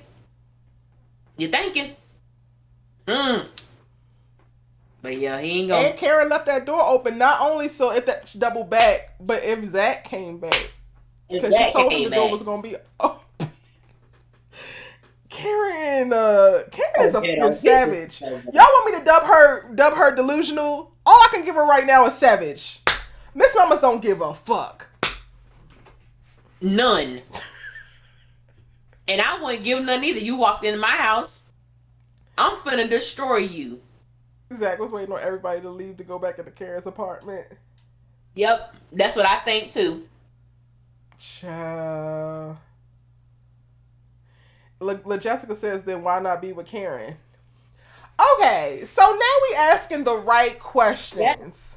That's a great question. That's a great question. Because I ain't gonna hold you. And like, shout out to we be having private DMs, and I know that you don't want me to like ever screenshot your DM, but you be making bomb points. So you know who you are, and I'm a DM you and say you know who you are, so that you know I'm talking about you right now. Because I don't actually know if you want me to say your screen name. But this person, I got so defeated. I feel like it was episode 6. I think it was episode 6. And oh no, I think it was after episode 6, but then also after the Twitter Spaces, which Allie and I are going to be dropping that. I promise y'all, y'all gonna get it this week. I promise. Yes. Or by this weekend. After listening to that damn Twitter Spaces, I got so damn defeated in how Zach was talking about the whole, or how Duvall as Zach was talking about the whole thing. And this person specifically was like, I think that he was trolling here. I think that this isn't serious. I think that this particular thing is in game. And I'm not saying that I want Zarin to be in game or I actually want them together. However, I have been enjoying their very tender, authentic, vulnerable moments with one another. And I have felt like it's been a little bit healing to see them in this place, to know they were capable of it, given all that we have seen at the top of the series, like when the show first came on. But like, I truthfully gave up. Like, no, Zatima is it. Like, after all of what Duvall said, it's a wrap. But there are beats like what we're seeing play out now that could easily be Easter eggs, and I think it's something to be said. And I think one of the things that we kind of write off because it's Tyler Perry is nuance, because he doesn't necessarily do it well. But there is a conversation, a nuanced conversation to be had about somebody who can throw themselves into a relationship when they're running from another and been hurt, been crushed, and don't ever want to feel those deeper feelings anymore. So they settle for like the next best thing. Or at least they settle in the time that they're in. We're now seeing Zach in therapy, which means he's getting resources to be able to properly heal and deal with certain things, which would better equip him to handle emotions that might have sent him to the pits or to the very depths of his soul and put him in an abyss or whatever, right? So that means that he's going to be capable of actually being able to deal with it. So I don't think it's outside the realm of understanding for him to feel like in this moment, this is what I want to do. But this doesn't necessarily mean that this is where he's going to be. But for right now, this is the only truth that he knows. And part of that is him fighting his subconscious, fighting the past, dealing with guilt. Like, there's so much happening there. And he could be 100% invested in this relationship with Fatima. I think that there's something to be said about going this far with Fatima and not seeing it all the way through and then feeling like you're letting down yet another woman. And that keeping you there, even if you actually want to be with somebody else. But the bigger thing is, I think that Zach is at a place right now where he could be on the road of discovering that he actually still wants to be with Karen, but he's just not there yet. And that shit is not something that necessarily is a switch that you can flip. Sometimes those are layers like an onion that you have to peel away. Yeah. What you think, Allie? I agree with that, and I'm kind of gonna drift into the conversation between Danny and Preston, because like I was stating earlier, excuse me, like I was stating earlier, I believe that Tyler Perry dropped nuggets in this episode to prove that Karen isn't as delusional as a lot of people are making her out to be or want her to be. And I said this in my review, out of everybody on this episode, Preston was the only one, I would say, other than Sabrina, that showed a sense of understanding and compassion towards Karen, because he was like, I told Zach that, the way that he was ignoring Fatima and, all up on Karen, he said, and I understand how that could have been confusing as hell for Karen. Yeah. And it was almost as if Danny was in agreement, even though Tyler didn't write it for her to verbally agree. And I thought that was very interesting, because she wanted to hear so much about what Preston told Zach, yet she didn't really say. She just says, "Oh, you gave him." She said, you gave him great advice." That's what she said, but she didn't say like, "Oh, yeah, okay, I agree with that." She didn't say that, but I think that was so intentional for Preston to be the person to stay there, because he's a man, so it wasn't coming from the other women. it came from a man that can say, I understand how this could make Karen confused. Meaning, Zach is giving mixed signals. Zach is doing things that will make this woman believe that there's a possibility that that his foot is still there. It made me think about almost doesn't count. Can't keep on loving you 1 foot outside the door. I hear a funny Mm-hmm. hesitation in my heart that's never really show. Like that's the vibe I get. And so when Preston said it, I was like, "Thank you, Tyler. Thank Yeah. you." That girl, I don't. And I'm not saying that I agree with Karen's actions. It is what it is. But what I am saying is, in this moment, I do not believe the delusion is delusion. I believe that Karen is seeing what Zach is displaying, and she is internalizing that to mean maybe something more than what it is. But I don't view that as delusion. Right. Yeah.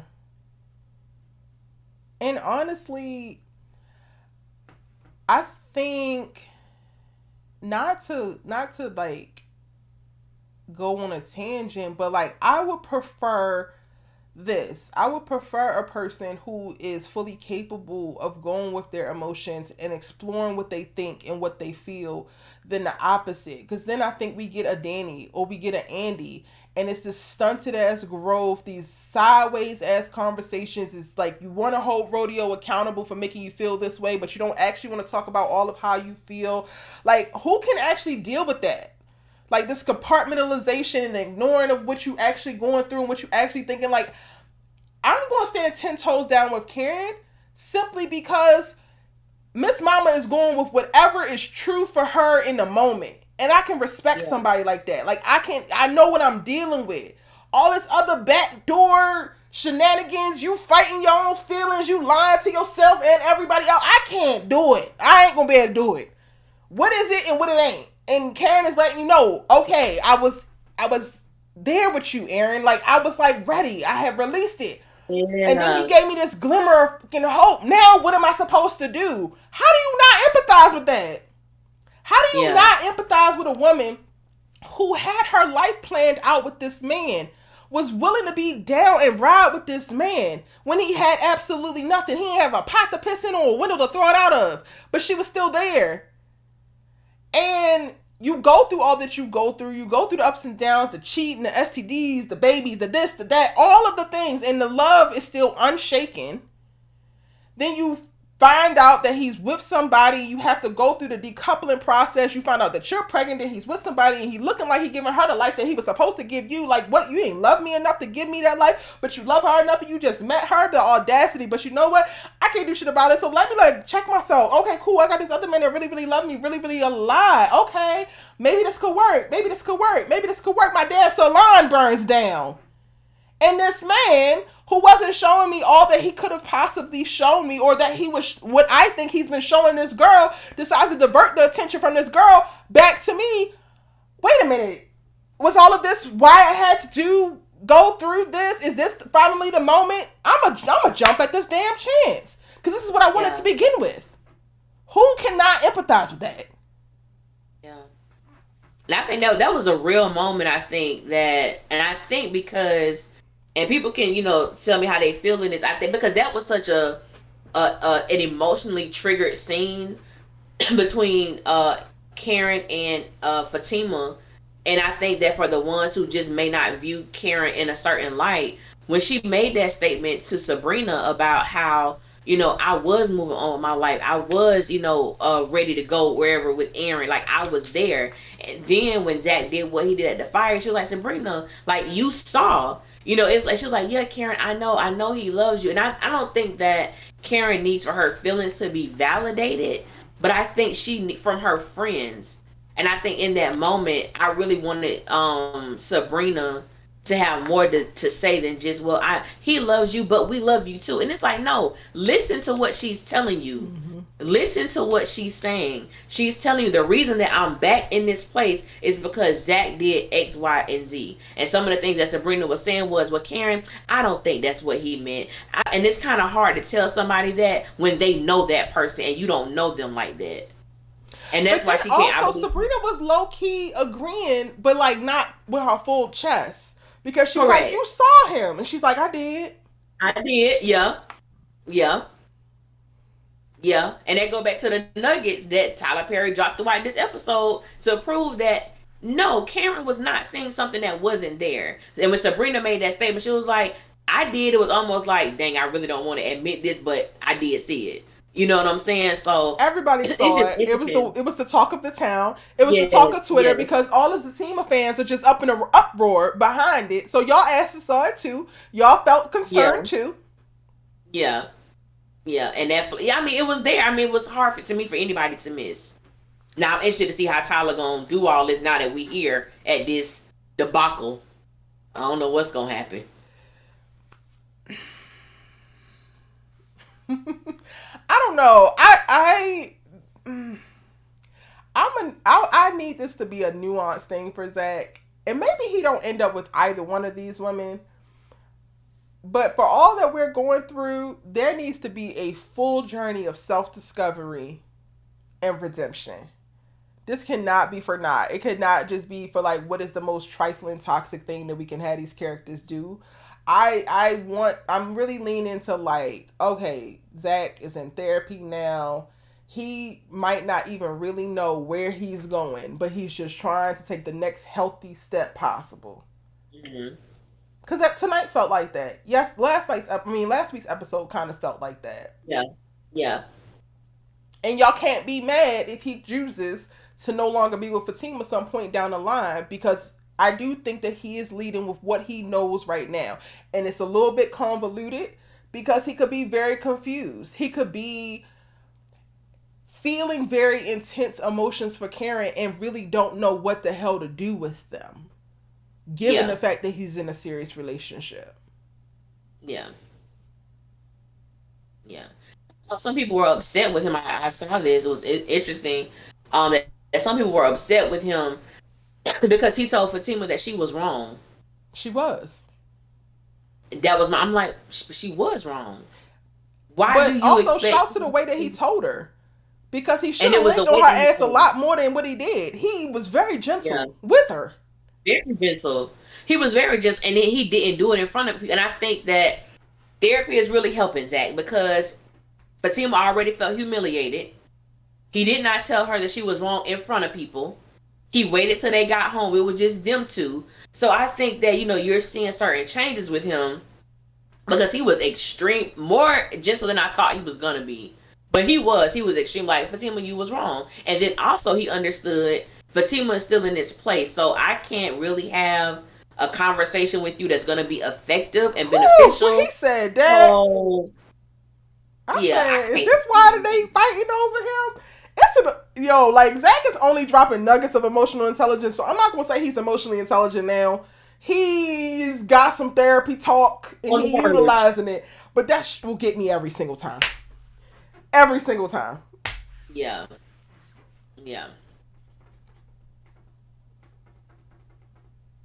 Yeah, he was able to identify that she was not in the place to actually He went receive. in the She's talking about this is calm. I'm calm.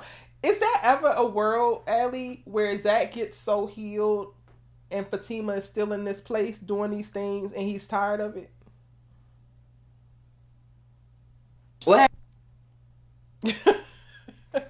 Do you think that there's ever a world where Zach heals to a certain place and Fatima's still here doing certain things and then he's tired of it? Think that's very possible, and this is the reason why I say that because, and this is on Zatima, but I'm gonna bring it back here when she was meeting with the therapist, and I think I don't remember verbatim, but Fatima said something along the lines of like she don't need therapy, she cool or she good, she just need to fix him, Mm-hmm. and I was like, you better be careful.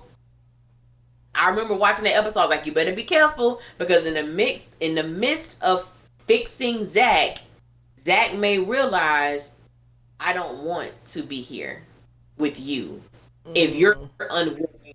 If you're unwilling to heal, because Fatima got things that she need to, work through as well. So if you're unwilling or you don't view those as things that can be a hindrance to your relationship, but I'm going to get the help, I'm doing the things to better myself, but you still pretending like everything is Gucci with you, I don't want to be with somebody like that. Why do I need to get help, or why am I seeing the benefit in getting help, but you don't? So I was like, all right, girl, you better be careful what you ask for. Yeah, and even in that moment, I was with her. And I remember so many people coming for me, like, Fatima got issue, or the men. I'm not going to say so many people, the men. Uh-huh. Fatima need to do that. And I was like, but no, in this moment, like, the pressing issue is Zach. But it is becoming glaringly clear of, like, no, Fatima's going to have to do something different. She's going to have to start making different decisions because you're right. Like, he's going to start healing, and then what the hell are you going to do? People are going to be attracted to Zach. They just going to. And I'm going to go back to that point that I made earlier in this live. Girl, he's fine. He fine. Look how he walk. Look how he talk. Look at the confidence that he has. There will always be a woman that is willing to lay down with his ass. Are you going to beat up every last one of them? Be for real. It's the truth, girl. It's the truth. Let's see what they saying in the chat, y'all. We barely even made it out the damn house. I wanted to go back real quick, though, and talk about Karen with that one thug tear. I don't even think that we're giving credit or like enough shine to how embarrassing it could be to be in this space, to have all her homegirls right here, for them not to be doing what you expect them to do or what you think that they should do. You feel it all alone, but you still bout it. And like having to process all of that. So I think that like the get out for them was, yes, I want you to pick a side. I want you to stand up for me. But also like I feel alone. I feel embarrassed. I feel so out of control. I just want control again. And I don't think that they realized as friends how they were aiding in the stripping of her control in her own home. Yeah, correct. That's a great point. That's a great point. And I think that even because it was embarrassing, and I don't think it helped much when Zach told her that it was. Your fiance came into my house, and now you're telling me that my antics are embarrassing. So I think it was a lot of hurt. It was embarrassing. And even with the whole, so you're not gonna look at it. She sounded hurt even when she was saying, so you're not gonna pick up the paper. You're not gonna get it. I don't think that Karen expected him to, but I think him not doing it spoke volumes to her. Whatever that was, I don't know specifically what that was. Yeah. But the fact that he didn't do it. But I'm like, yeah, that was a moment. Like that was a real like. Emily is a G, but she is like. She's just so good. She's just so good. But that was a great point. She really is. All right, now we can go ahead and leave Karen's house. You're going to leave Karen's house. Girl, what's next, child? I'm going to give Sabrina, because even when we leave, she's the only one that's to make sure that everybody else gets the ASAP. And then she comes back and she's like, I'm not going to leave you like this. And I appreciate that. I hate the miscarried talk, but all of this is definitely circumstances that could lead up to that. So I hate that for Karen. Even that, like, knowing you pregnant, like, this was just all too damn much. So, okay, we're leaving. Y'all, the way that I literally voice noted Allie, like, Tyler Perry, once we leave Karen's house, if we ain't going to this damn duplex, I don't know where the hell else we going. Because stopping by Calvin and Maurice's is not the move. I don't give a damn about what they talking about over here. Who cares? I don't care. Calvin, you wanna to weigh in and come down hard on Maurice? Okay, cool. You everything that you said was right, but then also Maurice don't deserve this either. But us, okay, let's just focus on Maurice and Calvin real quick so we can get them out the damn way and bunch all this shit up. For Maurice to take what Calvin said so hard, like, why is everybody living on the extremes like this? Like, I don't understand. You go and you now confess to this that you know that you didn't do by golly Miss Molly for the right reasons, quote unquote, to save Sabrina because she's such a nice friend, she's such a beautiful spirit, she's so sensitive, yada. Cool.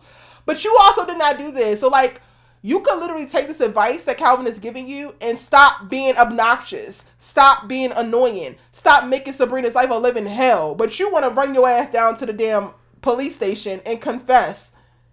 Sir, what? The hell is this? And you know what I said? I said, Logan, lock him up. Lock him up. So first of all, I think that, I don't know, I think Tyler I don't like it, but he does a great way in trying to make people muster up sympathy. But I ain't give not two damns what Maurice was talking about when he was telling, Sabrina's such a great girl. She's so kind. She's the sweetest person I know. Yet you degrade this woman and you Every chance you disrespect get. her every chance you get. But now all of a sudden she's so sweet and kind, and you can't believe that Q is doing this to her. I said, Maurice, you can kiss my ass because that don't mean nothing to me. Then you holler up your behind over there to Logan. It was me and Q. It wasn't Sabrina. I confess. I said, what the hell are you doing? What the hell are you doing? What you confessing for? They already got you on tape. They didn't Okay. need you to come confess in person. I said, Tyler, what are you doing with this storyline? I don't know. I don't know at this point. Do we believe that Karen owes Andy an apology? I don't. Hell no! I don't believe she owed her an She ain't apology. owe her apology. The last time she told that hoe to get out, she don't owe her apology now. She really, sorry, Andy really deserved to get backslapped. When you sent me that, I said the same thing in my review. Literally said the same verbatim. And I don't fight my Verbatim. friends, y'all. Be clear. I don't fight my friends. I've not laid hands on not near one of my friends. I don't think. Let me think. Oh God. No, I've not laid hands on none of my friends. But when I tell you, if Andy was my friend, that would have been the end of our friendship, and I would have beat her ass in there. I swear I would Been have. friends. Yeah, we wouldn't have been friends after that situation. We wouldn't have been friends. Because what did you do? What did you say? I am your. I think it was just the fact of how Tyler wrote that, because I know Andy isn't the most like bout it individual, but it's like in certain situations, it's like I have friends who ain't the most bout it of individuals, but if they're placed in certain situations, oh, they get bout it real quick. Mm-hmm. And I'm just like, to me, that scene just wasn't believable, because I said this was the one moment or a moment that you had an opportunity to really have your friends back in action, and you didn't. Like, I did appreciate how they pushed Karen to the back because she's pregnant or whatever. But it's like, other than that, I just think the ball was dropped. And then, since we on Andy, when she was talking to Sabrina and telling Sabrina that I don't like how she talked to me and she really hurt my feelings and she owed me an apology, and make sure you tell her that, girl, damn your feelings. How Not you damn. making Fuck this your about feelings, you? Andrea Barnes. Nobody give a All damn. right.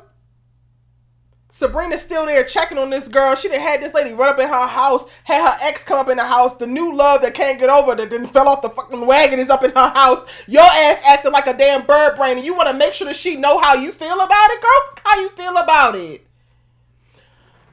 Sorry, Ellie. Go ahead, because No, that scene was Andy just makes like, me mad. and So plays the mad. victim. And then you ask her, you telling Sabrina about telling Karen that she owe you an apology, and you hurt why your dumb ass is getting prepared to have sex with Gary, and you got the nerve to play victim here, girl. I said, Andy, I just don't understand it. And then she was like, what she don't understand is I could be friends with them both. And I'm like, Tyler Perry. You could be, but you You refuse to be, could be, ho. but Erica you have has to be already gave you the game plan for how you be friends with both of them. Your ass want to throw that shit out the window like you Donald Trump coming in the presidency for the first time. Let's be real. Andy, you could be friends with them both, but for whatever reason, your ass can't seem to figure it out. So we're done. Give me the homework back. You failed, ho. Get out. I am over it. Like, there's something about just like Andy that just trigger me so bad. I hate a bitch who centers her whole life around men and their validation and their goofiness, and it warps their brain. It's like it's fucking mush up there and they can't even fucking function. And then she has the nerve to be so beautiful and in this position of power and running around being absolutely stupid. And it bothers me that she's taking me to this place to call her out like this, because I don't like to speak about women like this in general. But when you're dumb, your ass is dumb, and she needs to be alone. She needs to be with Gary and nobody else. If this is what you want, this is what you choose, then leave everybody else the hell up out of your horrible life with your shitty ass decisions. Ride this ride by your motherfucking self, Andrea Burns, because we're done. Raggedy bitch. Oh, I don't like her. I don't like Andy. I cannot stand her.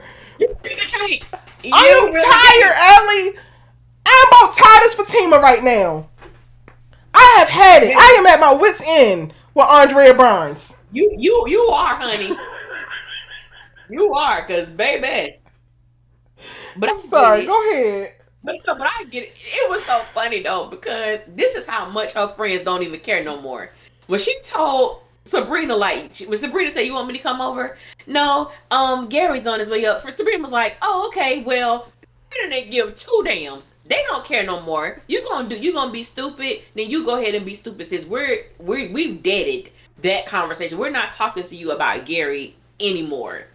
Period, y'all." I said, "Girl, I don't even believe. I do believe because this is what you do." And then the fact that Andy, which I was glad she did, when she made the statement, "I'm tapping on 40," which let everybody know, the fandom, these women are closer to 40. They knocking on 40's door than 30. And this is the bull crap that we got to watch them do. So that's why when I get so like hyped up about Fatima going over to Karen's house, it's like, girl, you damn near 40 years old. We are and not what 25 you're showing no more. Me, you're not 25. And what you're showing me is that that's insecurity. And that's clownery. The fact that you feel like you have to prove to this other woman that this is your man and your man only wants you. If you were secure in your relationship, you would not ever have to do that. Because as you stated, somebody gonna always want your man. And someone even always. If you're not secure in your relationship, I ain't be nobody secure else in yourself enough to know that you deserve not to be at somebody else's damn door. Leave that goofy shit to Andrea Barnes. Please. Let the bitch with no sense, with no real self-identity or awareness. The bitch that just can't seem to do right by herself at all. Leave this dumb shit to her. This is not for you to do, Fatima. No. You're better than this. You've always been better than this. Cut it out. Lord. It's interesting. Well, what else happened on this show? You're cracking I'm like, what else happened? Danny, what I'm sorry, y'all. I hate that I just went in on Andy like that, because I don't like to speak about women like that. Y'all know I don't take like calling women stupid lightly, and like I don't like to say bitter and angry, specifically with black women, but that motherfucking Andy, I don't know how any of them are her friend. Like, what are you her friend for? Do you get free, like, okay, Danny, you get free alcohol every time you come to the penthouse. You get a friend that's going to give you money and talk shit about you behind your back. Okay, cool. I see what you get out of it, because you very shallow and surface. We still fighting to get to the depths of anything and vulnerable with your ass. Okay, cool. Yeah. Sabrina just want to be everybody's friend, so that's why. And Karen, it got to be the amount of time. It got to be that Karen and Andy met first in college. And then the other two came. That's what it's giving. It's giving that. But release them. Release that you have known for too damn long for them to be acting too damn stupid. Release them. Yeah, there's no benefit there. There's just none there. I'm sorry. We touched on it, but do you have anything for Danny and Preston?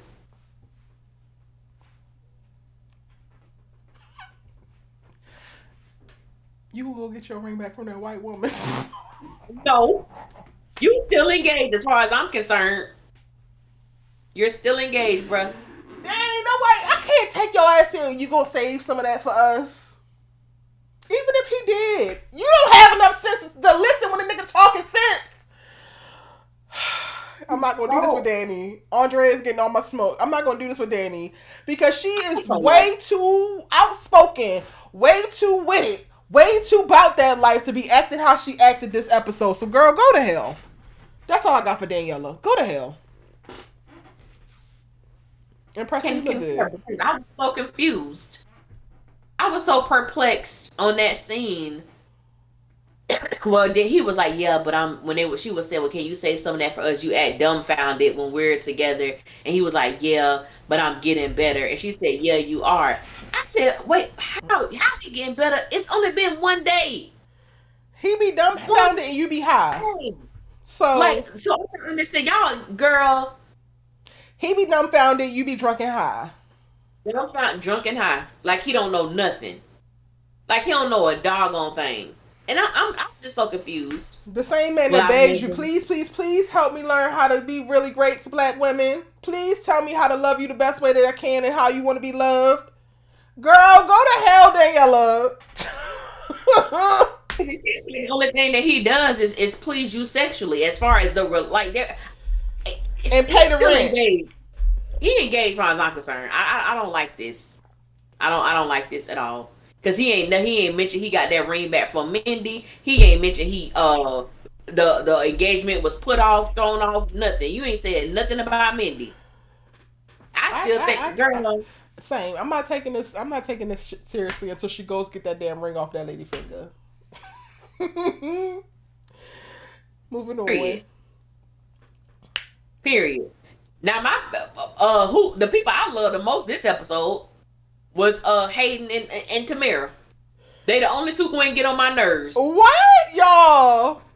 Why I'm sitting over here knowing good and damn well that this is a scam, but I'm all wrapped up in it like, Hayden, why would you do that? She love you. Like, Tamara is getting my ass. She is good. Okay? It's Good. He's good. But I'm like, I think Tamara was a little hurt though. I think she was a little hurt. Maybe I don't like that, Allie, because I think so too. And I feel like you gaming me now. You gaming me now, Tamara. Yeah, I think she was a little, and her feelings was hurt. I think she enjoys it. I think she enjoys the attention that Hayden gives her. And I think, and Hayden really likes her because even when he told Gary, he was like, I don't want to lose her. And then he's even going to Gary for advice as to how he should relay that information to her about the annulment. Like, he don't want to lose this woman. Hayden, why in the hell did you join this little men's group? Like, why aren't you friends with Aaron? Because I'm just like, the going to Gary part, it's just like, it's so crazy because we're at the point now where I don't even remember how much I dislike Hayden except for when he interacts with Gary. And I'm like, oh yeah, these are niggas that are trash. Tamara humanizes him so much. Tamara really helps to expose where all of that vitriol came from. And I think that it's so beautiful. Not great, but still beautiful. Yeah. Beautiful chaos. And like, all of that came from his desire to just want to be loved and seen. Which I get. Correct. Like, I ain't acting that way because people who I want to love me, well, people who I want to love me actually love me. But I'm not acting that way. But I can understand. I can understand a little bit better.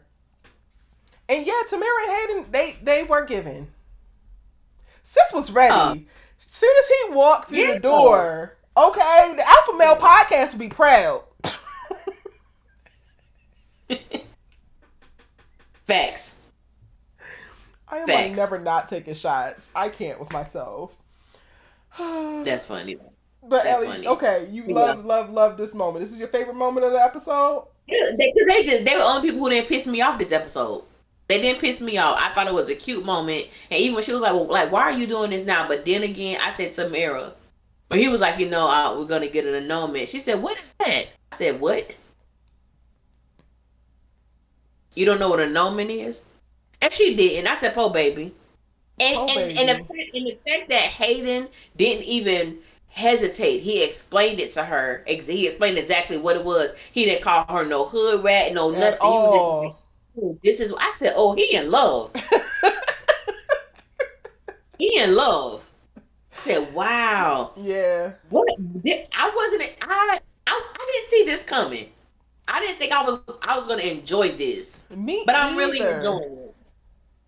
And also, like, the hopeless romantic in me is just like, but y'all could have just come across each other from very unconventional means. It feels like it works. Hayden needs to be loved and clearly needs to be sexed. And you seem to do it very well, and you don't even know what annulment means. So clearly this is a come up for you, which this is how some of the stuff went down in the olden times when women couldn't actually work and do stuff. Like, go ahead and make it a tradition. Like, it seems like y'all actually vibe. So, like, let's just vibe and keep it going. Yeah. But also, it is too soon. I'm baffled at, like, were you drunk when y'all went down the aisle, Hayden? Because you got all this goddamn sense now of, like, it's too soon. I'm not ready, yada, yada, yada. But where was that when your ass was walking down the Elvis aisle? know that too, because like, where did the euphoric feeling wear off, and then you was came back to reality, like, oh damn, we really did this thing, like, yeah.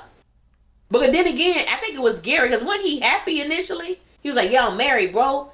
Like, he was happy about Yeah. it. Then when Gary started talking, his mindset kind of started to shift a little bit. Gary, And we don't have enough background on go Hayden of hating like ass.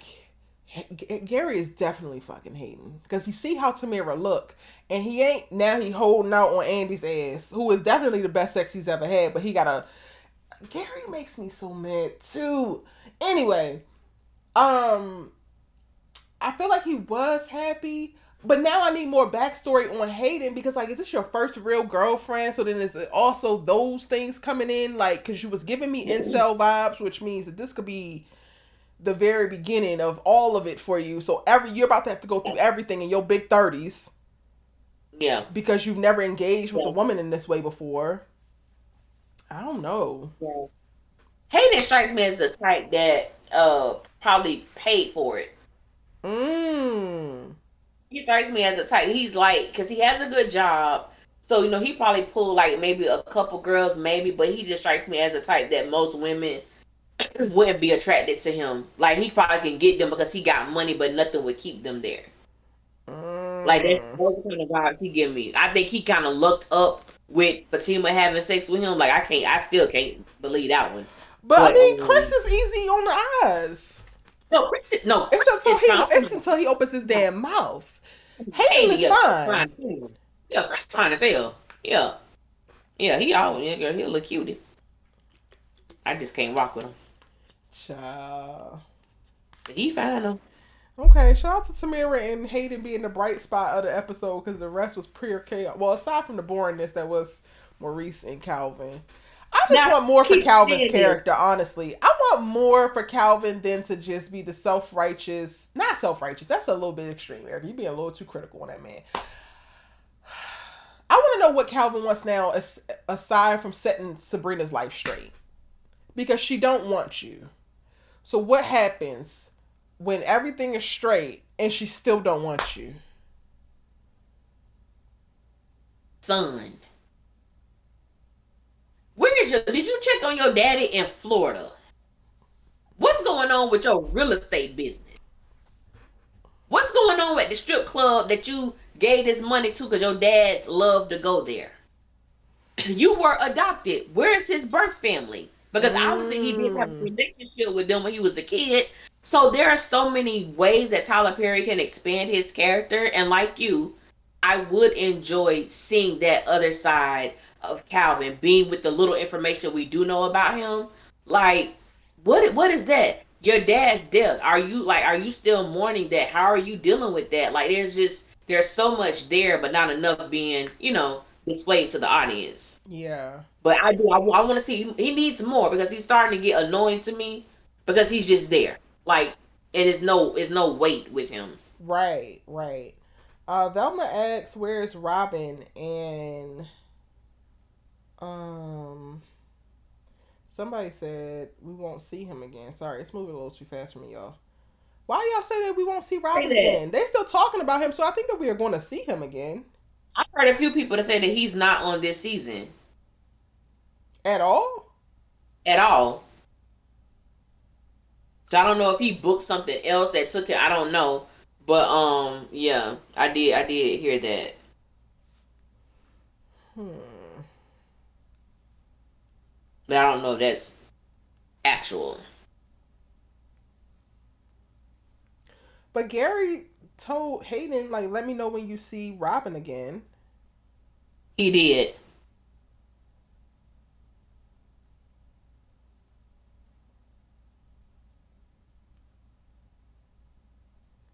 Austin Scott. I'm looking it up real quick. You want to point out some comments Yeah, I'm going through him right while now. I look and see? Let's get y'all some answers. Oh, Tara said my husband wondering what I got going on because I'm laughing so hard. Yes. I'm glad you enjoying the live, honey. I would apologize for being unhinged, but I'm still unhinged, so we just gonna enjoy it. Chaotic AF, but we here. Okay, Austin. His name is Austin Scott. You see, I don't like Calvin for Sabrina and don't trust the African character. I don't like Calvin for Sabrina either. I'm done with that. I don't like it. I don't see it. If Bayo was more consistent on the show, then maybe I would. I was actually feeling him in Sabrina because Sabrina was telling him that when he took her out dancing, that was the best date she had ever been on, and she was just really enjoying like this new person in her life. But he's not really on the show like that, so it's kind of hard for me to get used to him or root for him because he's just not there a lot. I can't root for the homophobia. He lost me with that. I have a very. What'd you say? I said, is he really? I didn't. For me, and I know that was like a. I was seeing like the different comments about that, like across social media, about him being like homophobic, and some people believing that he wasn't, and vice versa. But I don't believe he is. I don't believe he is. I took it from a perspective of he just didn't play with Maurice coming at him like that. Like that's how I took it. I didn't take it as him being homophobic, but I can see that. But I don't know. I didn't take it as that. I didn't take it as that at first, but then some people started to point out, like when we first meet him, he was Yeah. attracted to Sabrina, but he was a little extra standoffish with Maurice. Mm. So like I could definitely see that lens, and if that's the like, I don't give about him to begin with. So I'm definitely not So gonna give about you if you happen to be homophobic, because I just really have a hard time believing that you are a decent human being, but you also can't tolerate or like gay people. Like it's giving stupid. So I don't like Bio for her. I would much rather Calvin for her. Because Calvin feels like he actually cares about her. Bio is doing some nice things, saying some nice things, sending some damn flowers, but like, what do he know about Sabrina? What has he tried to get to know about Sabrina? well, maybe Paris showed us when they went out to eat when he told her to leave her phone, her bracelet, her wallet, her ID, her purse. Maybe we could know what they talked about, but we'll never know that. We'll never know what they talked But about why there. tell her to do all that? No, but We're in that made him America. We are not in your that country, made sir. him hella suspicious. Hella suspicious. So yeah, Bio can No, go. See yourself out, sir. We got our bail money. You can go. yeah, leave everything because when I get done with you, they can't find your body. Like them the vibes he was giving. Like nah, bro, I don't like that. Literally. IMDb has him listed on all of the episodes of this season, but he wasn't seen, so I don't know. And I feel like they're trying to give us an okie doke. I don't trust it, y'all. Don't believe that we're never gonna see him again. I think that Tyler's cooking up something. Because if we were never gonna see him again, I think that Tyler would have had him not mentioned at all.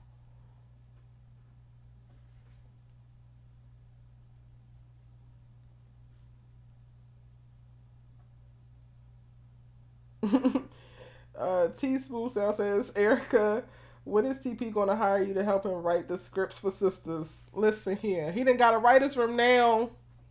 Maybe season 8. Y'all never know. Once we can get this writer's strike, get what we Right. need. Y'all never know. Be on the lookout. Because just your good sis is, as soon as the strike is over. When I tell you I'm sending out so many scripts, I'm on it. Like, this has been a very hard time. Okay? I want a deeper, detailed storyline for our girl Sabrina. The queen deserves it. Yes, she does. Does. She does. If Fatima would chill out and stop being jealous and suspicious, her life could be so much better. Chill. Word. That's a word. I believe Tyler wrote this episode tonight, and Armani Yeah. directed it. I think that there were Yeah. different points with the dialogue. You're right, Keisha. You're right. There were a bunch of biting moments in the dialogue. I think though, and I keep having to remind myself, like, this is basically Tyler Perry's soap opera. and I'm not a soaps girl, but clearly we're here. So like he makes points, or he had them say things, and I feel like sometimes he could just let the line live and breathe, but then he makes them say it again, or he makes them say something else that kind of like lessens the punch and how heavy a line could be. Like they over talk a lot of things. They it's just not as succinct as it could be. The dialogue Yeah. tonight was okay, but it would have been so much better if he got rid of so many unnecessary ass lines. There was so much room for the actors to breathe in how they felt and deliver that. Yeah. And I feel like a lot of tonight's episode was muddied with dialogue. Yeah. And that was a great point because I know what I said, but I got to do a retraction because I had some people ask me about all the Queen's Men. I can't review it, y'all. Oh shit. I can't. Why? I can only do one Tyler Perry show at a time. Okay, because Tyler Perry is writing all the Queen's Men now, Mm-hmm. and I messaged Erica. I was like, Erica. I was at work and I was watching it. I said, Erica. I said, I am literally 8 minutes into all the first episode of All the Queen's Men. I said, and I can tell that Tyler Perry is writing this show now. It was so bad. I literally had to put. I was watching on my tablet. I had to pull the thing back. I just wrote this because this don't sound like Christian. And I looked, and I saw Tyler Perry. I said, I knew it. And that's when I sent you the message because Yeah. it was like it felt different. Like it felt different. And I said, see, I can't, y'all. I'm sorry. I can't review more than one Tyler Perry show. That dialogue gets me. I can't. It's hard. It's hard. It's definitely hard. I ain't even gonna hold you. It's hard. I good sis doing it, so we can tune in to her reviews. I am, child. I think it's gonna kick my ass All the too. Queen's Men. Kimberly Felder says, I don't like either one for Sabrina. Her and Calvin seem awkward together, and all we know about Bio is that he's an African prince. Points were made. But of I all of mean, yeah. them, if Sabrina released herself from the shackles of Danny or anybody else's approval, she would be, I think, the best woman in a position to actually be in a healthy relationship out of all of them. So I feel like she literally deserves the partner. While we doing all this back and forth with everybody and who they with and who they not with and do you love me and do you not, like Sabrina actually is solid. She actually likes her job. She likes her life. She has a sense of style and ownership of who she is.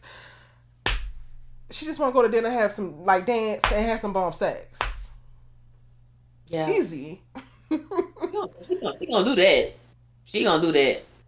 Yeah, Keisha girl. I only got one in me. I only got one Tyler Perry in me. That's it. That's all I can do.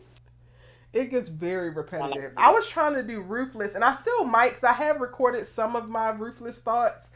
I just haven't recorded all of them, and baby, when I tell you Tyler Perry tests my patience with Ruthless, whew. I think I saw like the first. Cause my my mom watches it, and I think I watched like the first 5 episodes, and I was like, I'm done. I can't do it. Yeah, I can't it's a do it. lot. Uh, I know this Liza? is off topic. Yeah. No, Okay, go that's, ahead. yeah, Okay. go for it. Okay, I know this is off topic a little bit, but do you guys like Robin as a character? Do you think he added something to the show? Yes. Um, Oh, I well, liked him as a character. I didn't like him in the beginning. I I didn't didn't like him like in him the in the beginning. end. I didn't like him when he got to the Paris part. That's what it was a turn off for me. Let me just say, I disliked him more in the beginning. The one thing I Mm, did like about Robin is that I felt like Robin was very honest, and I like honest characters, whether they someone I like or don't like. He was just an honest character, and I like that about him. I think the for me, I view the misconception that I thought it was a misconception that people thought that Robin was a better choice for Andy than Gary. And I felt, well, what gave anybody the intention that Robin actually wanted Andy? He wanted to have sex with Andy, and that's what he got. Like I he mean, wants I was on like that boat. I was on that boat. I was just like, but I also was just like, anybody that can take her attention away from this demon, I am for it, and I will yes, deal with you yes, later. yes, yes. Now that yes, but I'm like Robin was trying to be Andy man. He was trying to get that threesome in, which he got. He was He trying to did. get that. Baby Robin was trying to get it in, but he was honest about what he wanted. He was honest about what he wanted, and he knew that Andy was on BS because she talking about, oh, she got that ring on her finger that means something. Girl, you slept with that man 2 days later. Like, come on. So initially, I could see him just wanting to get it, but then it did feel like it developed into him wanting her, because then you get to the point where you're jealous of Paris and letting your whole classist ass show because of that. I didn't like that. But I ain't gonna lie, the moment I didn't like what he said about my dude Paris. That's who I want to see back.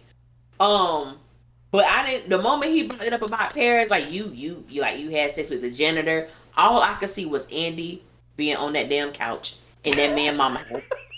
That's all I could see. I was like, oh, but Robin is a good. I mean, Paris is a good dude. Is he?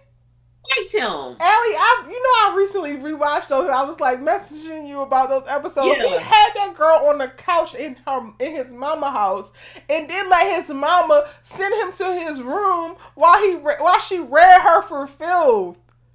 Now I ain't gonna lie. Ever, sir, like absolutely the hell not. Not at my big age. You got me on this goddamn couch. Your mama sends you to your damn room, and then she gonna read me for filth. Yeah. You fine and all, but you ain't that damn fine, Mr. Paris. No, he ain't that. Not to be on your couch. You couldn't even take me to no. Well, Andy should have known. He take you first of all, but I ain't gonna lie. I had this issue with Paris. It's because Andy was drunk, and you took her home. I don't care how much energy she was giving you. You didn't know her like that, and she was a drunk woman, and you took her back to your house and you had sex with her. I didn't like that. I wasn't a fan of that. I don't care how much you was throwing that thing at you. You should have declined. And then the fact that Karen let her go with him, she was like, Andy, like she was trying her best, but she wasn't like she bulldozing. I'm like, Andy. Karen has done everything that she could by Andy's ass, as far as I'm concerned. Yeah, because Aaron was like, shouldn't we? She was like, no, she grown. I said, well, hey, what can you do? She grown. Yeah, but I did like Paris. Paris is fine, and he have a little bit more oomph to him. Like, I got up to the point where he was just like, call me when you want to see me in the daytime or something, because you only hit me up when you want to have sex or make somebody jealous. He did fight for her and try to beat Gary's ass and all that. He was a good fight because he was sweating like hell. He did. But like, he also got to just come fully correct. They're too old for that. They're too old for that. Andy had some mess with the whole Gary thing, but you was fucking this girl on a couch at your mama's house. We boned on your mama's couch and we knocked the free. That's genuine. But I can't. Recap what Mo says. If we see Robin, it will probably be towards the end of next season or this season. Yeah, I agree.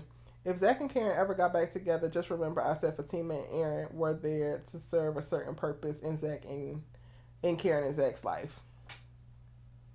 Yeah. That's also why I love Aaron for Karen. Like, I love that our next man after Zach is a man who is here to show her that she's worth so much more and she's deserving of deep, intentional love, calmness, and peace. I love that for her. For her as well. I think maybe Fatima is there to show Zach that, yeah, nigga, you are the problem. There could be something wrong with the woman. Or there could be some things that you could trigger, but you be the problem. I like that. That's true. I don't think we talked about that briefly because he would say how, all these things were so wrong when he was with Karen, but you got with Fatima and those issues are still present. So it's not the woman, it was actually you, my dude. So yeah, that's a great point. Yeah. I saw a question. What did y'all think about Andy and Gary scene?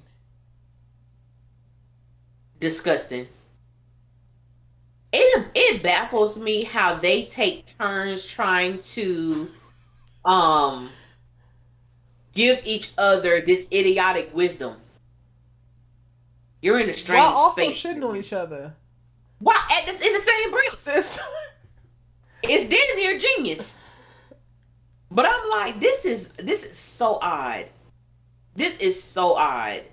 When Andy told Gary that she was just like him, that they were just alike, I said, baby, you need, and it was something that you said earlier, Andy needs to be in a moment of isolation. Because the fact that she has people in her world, in her universe, and you know where you are, you're not oblivious to who you are, and you're okay with this, and you still make the conscious decision to play victim with your friends. Andy is lower than what I've given her credit for, and she's pretty low in my book. But after seeing that conversation, I said she's the lowest of the low, like legit. She's the lowest of the low. She really is. And we can't save her. She don't want to be saved. Like, y'all are the same. I'm like, are you proud? You should feel disgusted. You should feel ashamed. You should Seriously. feel so compelled to detach yourself from that you see yourself in, that feel like a mirror, because you know exactly how despicable he is. And if you can identify and say that y'all are the exact same, then you should be just running towards the therapy chair, honey. Yes. What are we talking about, Andy? Yeah. Yeah, that was something. I was like, whoa, that was pretty deep. But that was scary. That was scary to hear her say that. I have lost all hope for Andrea Barnes, truthfully. Get somebody else to do it, as I ain't got it for. Yeah. Especially while Fatima is spiraling, losing her goddamn mind, all her good senses. I got bigger fish to fry. We gotta save Fatima. Andy, Godspeed. Gary will see you in hell. I don't know what to say. Zach going to end up losing all his money. Why is Zach going to lose all his money? Now that Zach is being calm and relaxed, y'all like, oh, wishing all financial ruin upon him. They might be talking about Fatima. Oh. I hopped on late. What was the purpose of Aaron in this episode? To go get his woman. To show us that he's still an alcoholic. Okay. I'm so glad this moment happened, because I low-key have kept something tucked for 2 weeks now. Y'all asses said that Aaron was meeting up with his sponsor, not the hoochie, at the damn coffee shop. If that was the case, how is he showing up at Karen's house drunk, huh? How he doing it, y'all? Tell you. He might have met with that sponsor, but then he still went to go drink. Then what the kind of sponsor is that? One that don't work. But I don't know, but you know he what? Met up with that curly head hoe. But you know what though? Pam, I ain't gonna lie. Pam showed up like she had some tea to drop on Karen. Because remember, she followed him. That's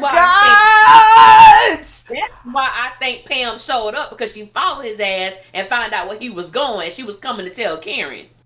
That's what I think she showed up there for. You weren't calling she was not calling Karen to check on her. Karen, if she had some tea. And Karen wasn't answering the phone because Karen too busy having to fight off Big Team up in her house. There we go. Yep. Pam got some tea, y'all. I think Pam got tea. Pam got tea. He was not with that damn sponsor. So can we come for Aaron now? Nope, until we have proof. He was with that curly head hoe. Till we have But that's your man, so I'ma chill until I got proof. But he was with that curly head hoe. Yeah. I can't. I love it. Now this ass so, because I was like, the Pam scene, I was like, I could have kept it, like, whatever. But she was coming with tea. Allie, great catch. Because soon as I saw, because Pam, we know Pam concerned look. Pam wasn't concerned about Karen. Pam was the way she, hey Sabrina, what's going on? I thought you came to spill tea. That's exactly what she there for.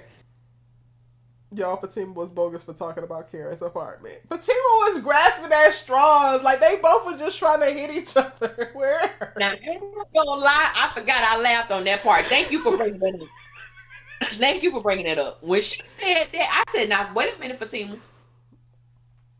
Just because Karen ain't got the blue light special in her bathroom, you ain't got to come for her. You ain't got to come for her because she ain't going to Ashley Stewart and buy everything off the damn display. Okay. Okay. Maybe if Karen got an extra $500 for sneaking Gary into Andy's apartment, maybe she could do a little upgrade herself. Sis. Maybe she can replace the TV that Zach broke.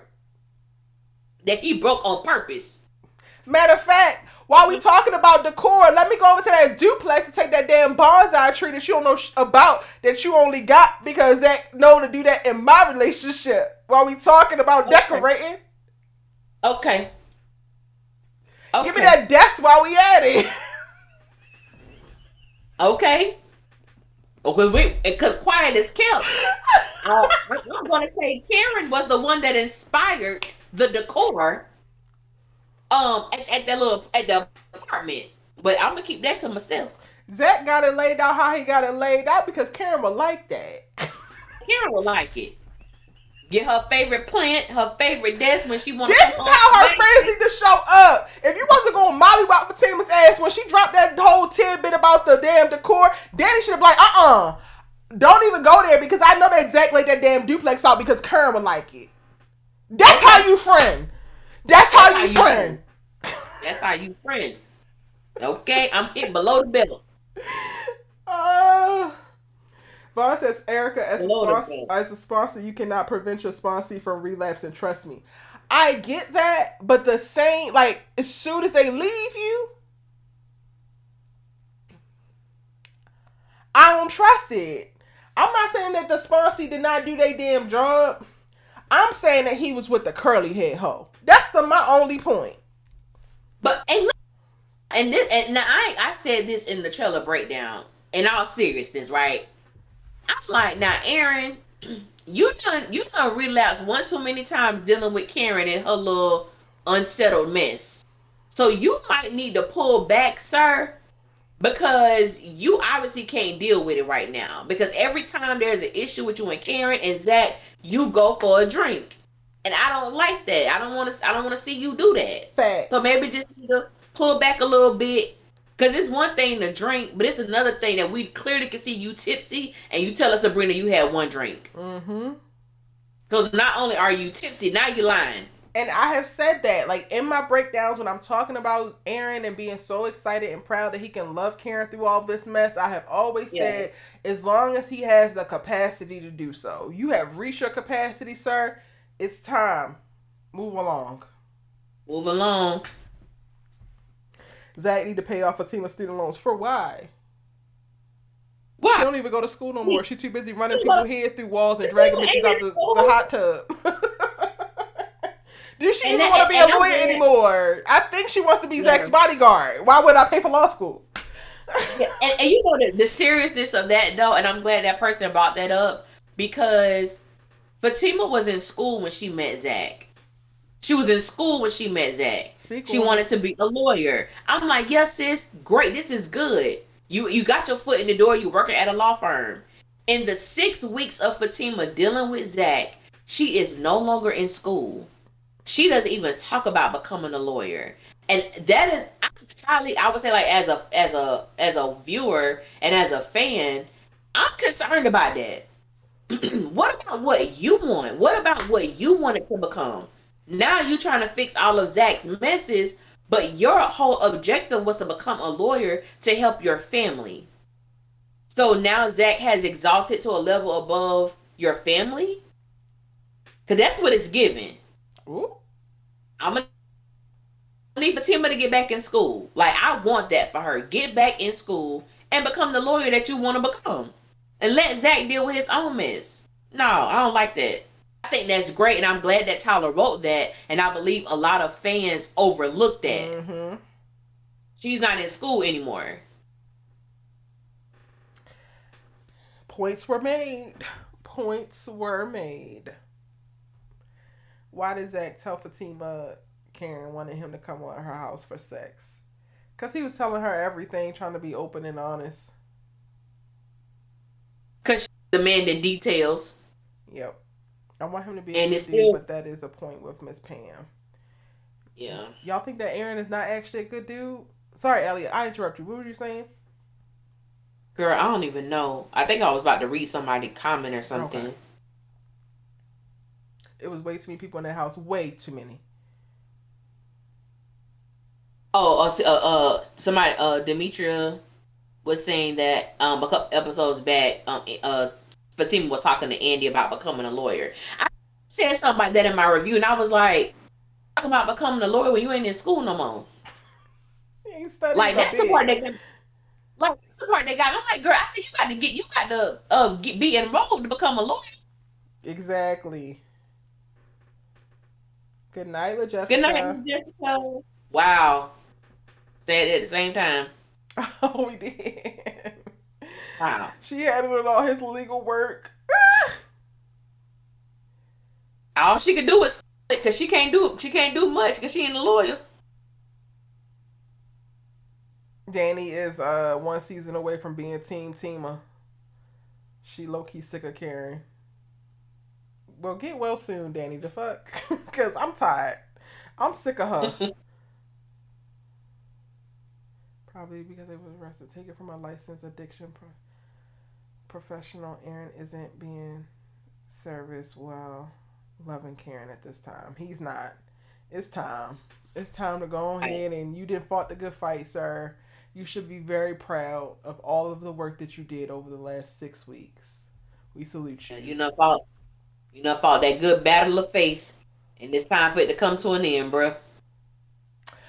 Okay, so like taking a second to talk about Aaron, and we're gonna get ready to wrap it up, Okay. y'all, because I know it's late. Y'all gotta go to work in the morning and whatnot. You can always catch us on the replay as well. So at any given point in Yes. time that you gotta dip out because you gotta prepare yourself, go ahead and Yeah. do so. We love y'all. We appreciate y'all for watching. We crossed over 200 people Appreciate y'all tonight. so much.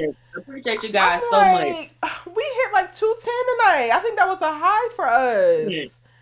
Y'all Hey. share this if y'all Oh, are having conversations about sisters. There's an option to be able to clip different points if you like, up to 60 seconds, and you can tweet out the link or you can post it on Instagram and share it.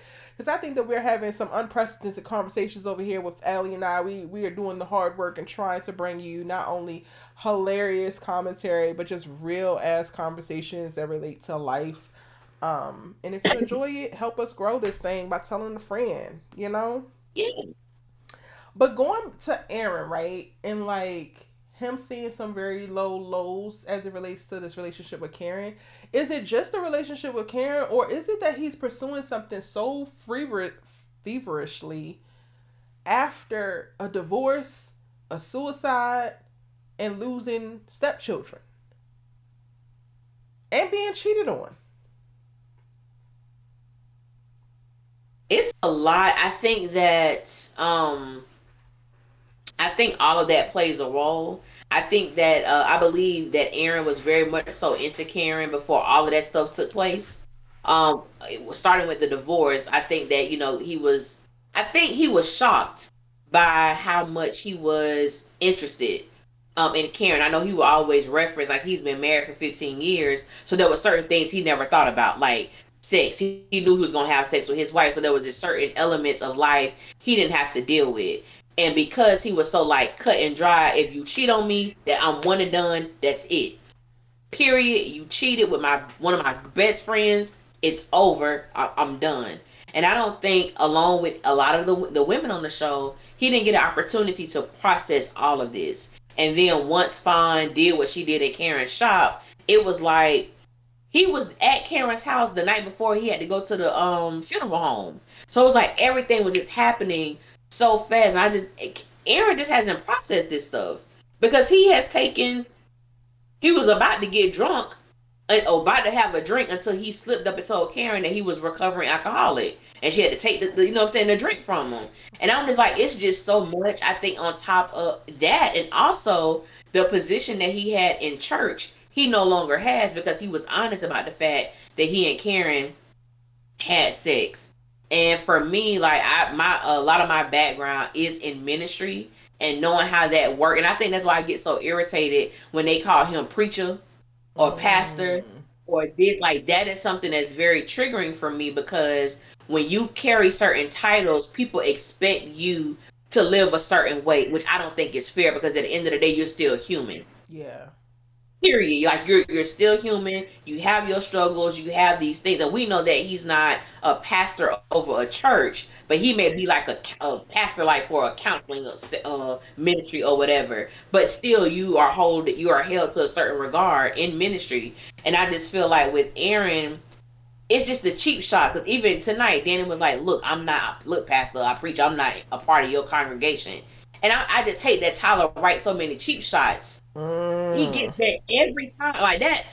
And it's not even the fact that because I like him so much, I just think it's degrading to do that to him. His name is Aaron, which if y'all can see, I don't like when anybody is called something else. I don't like that Bio is called the African. His name is Bio. Call Mm. him as such. Aaron's name is Aaron. His name is not Pastor. His name is not Preacher Boy. That's not his name. His name is Aaron. Respect him as such. It's degrading to me because everybody calls him that. Every Fatima, all of them, Danny, Zach, everybody. And I don't like it, but I really would love to see him go to counseling. Like, he needs to be gone somewhere, because all the things that you stated, you raised these kids for years and now you have no contact with them. Mm-hmm. None. And I think he holds on to Karen so much because she's like the one thing that he has found like serenity and home in. And he don't want to let that go. But it's not healthy for him right now. Yeah. Yeah, and I hope that we get to see him process that. I also want to see him process in understanding that this isn't healthy for him right now. He also might have toxic tendencies of like, okay, so it wasn't working out with Karen and then you ran to another woman, but you was also still showing up wholly for Karen. Like, why do you need to Yeah. manifest love in others before you're able to do it for and within yourself? Yeah. That's a great point. I think that, and it makes me wonder too, because I know that Aaron, he lived a wild lifestyle in college, and then he's a marine. He's an ex-marine. Mm-hmm. So it's like I wonder if like because I remember him saying that the kids didn't like him, and it made me wonder, did they get this Aaron? Like, we knew he was a great person, he was a great Mm-hmm. husband, and all of that, but it makes me wonder, how did he display love to him? Like, my father is ex-military and he's in law enforcement as well. But when it comes to like displaying love on a vulnerable level, I would say like with my brothers, is really not there. And he's not an active Mm. participant in my life. So, like, when he see me, he cry, but we don't have like a relationship. So it makes me wonder, which Aaron did the children get? Did they see him relapse? Is that why they don't like him? So it's so many layers to these characters that we don't see, and that makes me so mad. Yeah. Because Tyler Perry got the stuff to work with. We just don't never see it. Yeah. We just don't know. And one person talked about, I'm sorry, I don't remember your name, but you'll know. Talked about his wife cheating and he left, but Karen cheated on him and he stayed. And I remember Kevin did this interview, which I thought too, because they were never in a relationship. They were not committed, and neither was Zach and Fatima at the time. But Kevin was stating, who plays Aaron, he was stating that Aaron was so harsh when it came to one and done, and he saw the result of what his wife did. And so he was like, maybe he need to loosen up a little bit. So that's why with Karen, well, she wasn't his wife for one, and they were not Mm. in a committed relationship. He was saying that he was able to extend grace to her because he saw what not extending grace did to Fawn, which I thought was a Mm. great point. Because I always wonder if people's like, but he was, and I do know what it's like, especially when you come from church and you have such this high level of whatever, and somebody breaks that, you kind of like, oh well, whatever, God Yeah. is done, but that's not reality. You know what I'm Right. saying? So that's what he was saying. The reason why Aaron was so forgiving towards Karen. I love that. Let me some Kevin. I gotta listen to that interview. Actually, I was about to find it. It before was the a damn lot. strike, y'all, I was really working on getting a couple people to come to our Sisters Keeper to talk with Allie and I, but we're on a strike right now, so they Yeah, can't. yeah. And by It God and was Miss a Molly, lot the for strike him. needs to happen. So these It companies, does. F you It does. Paramount, F you, I'm not gonna go down the list, but F the studios. Oh, It's not y'all. the actors or the writers' fault at all. Yeah. Before y'all go, can you please give us your take on Karen's pregnancy? Because I don't think that she's pregnant. That's why that paper was blank. And yes, Fatima pissed me off, and Karen's friends was friending tonight. Huh? When you say friending, do you mean like they were acting as if they were friends, like they had her back? It's going to clean up the end of it, and then we can address the. Yeah. Karen is pregnant. Karen's pregnant. She's pregnant. I don't think that's a lie that she made up. The doctors actually told her that. Like, are the doctors lying too? Like, I don't know what y'all want. Y'all want her to be. Actually, I do know what you want. You want her to not be pregnant so bad because that would be so easy. But when I tell you that's not the way the life works, it's just not the way the life works. And niggas have had break babies on me. So guess what? It happens. That's my thoughts on the pregnancy. Allie. Pregnant. I said the same thing in my review. I literally told people when when I released this review, y'all pray for me because, like I said, I was angry. Okay, I'll come back and give y'all another one, but just deal with me as I dealt with my feelings. Um, Good but night, she D is Lovely. pregnant. Good night, D Lovely. She is pregnant. Rico is not the father. Okay, I God, he literally, is not I the literally told people father. stop messaging me that he's not the father, because if Rico was the father, we would have known on the first episode of Sisters that Karen would have been pregnant, and she was not pregnant at that time. He is not the father. Okay. Um, I missed the rest of the what was said in the comment. Oh, their But there's friends a lot weren't of being people. friends. Their friends weren't They weren't friending. friends. No, they weren't friends. No, no. So yeah. I think Jennifer Cruz is saying that. I think you're saying that Aaron gives you abandonment issues. Like, did he ever say anything about his mom? He did. He mentioned his mom, I believe, once, and it was so beautiful. And it was the episode where him and Karen was on the couch after she came back from the girls' night, and he was saying how his mom was telling him like what love smells like and what it feels like, and he was talking Mm, about like that was the reasoning that he felt like this thing was happening between him and Aaron. I mean him and Karen, because he could smell the love in the air with them, and that was the tidbit he got from his mother. So he didn't give me that he has like a strained relationship with his parents, and that was such a beautiful moment with them. It yeah, really they had was. so many. After the Yeah, little Rocky, this is why I date white women and marriage ain't all it's yeah, cracked up to be. After that, yeah, cause yeah, baby, when I tell you I didn't like Aaron from off of that, I was on his yeah, ass. Okay, I was on his yeah, ass.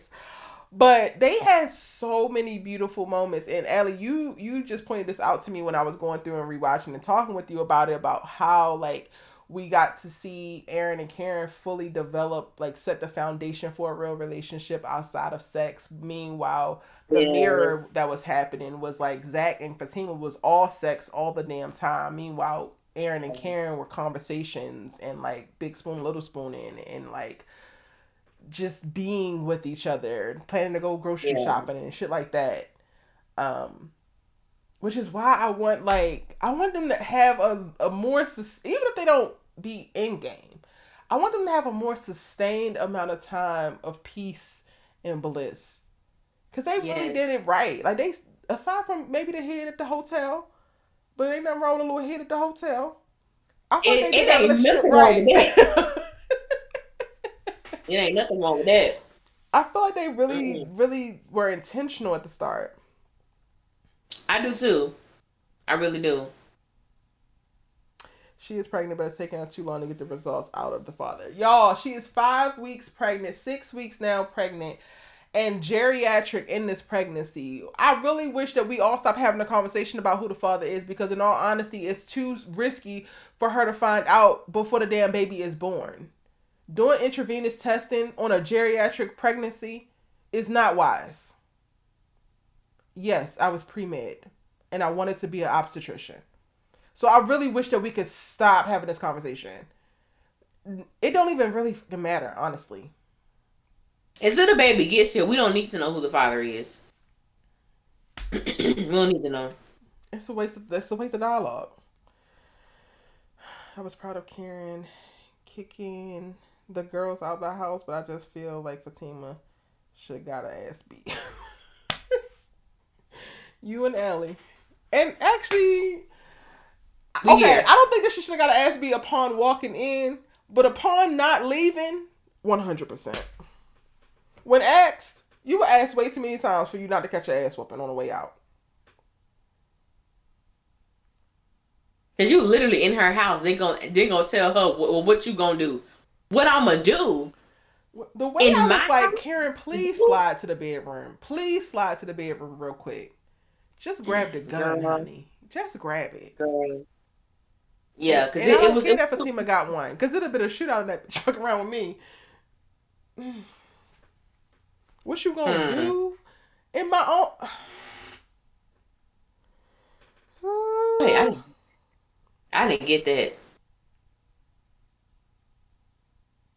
DNC Greatness says, I really want Karen in game. Aaron has put in work and he deserves another chance, in my opinion. He has earned a lifetime full of joy and happiness with Karen to properly love her and vice versa. Well, points were made, but she gotta be open and ready to be loved. And be loved by who can provide her with it, not just who she wants it to come from. Any last thoughts y'all have? She was 7.5 weeks when she found out she wasn't 7.5 weeks when she found out she was pregnant. She was like 4 weeks pregnant because they found out super early. She was 4 weeks, y'all. Yeah, she was 4 weeks pregnant.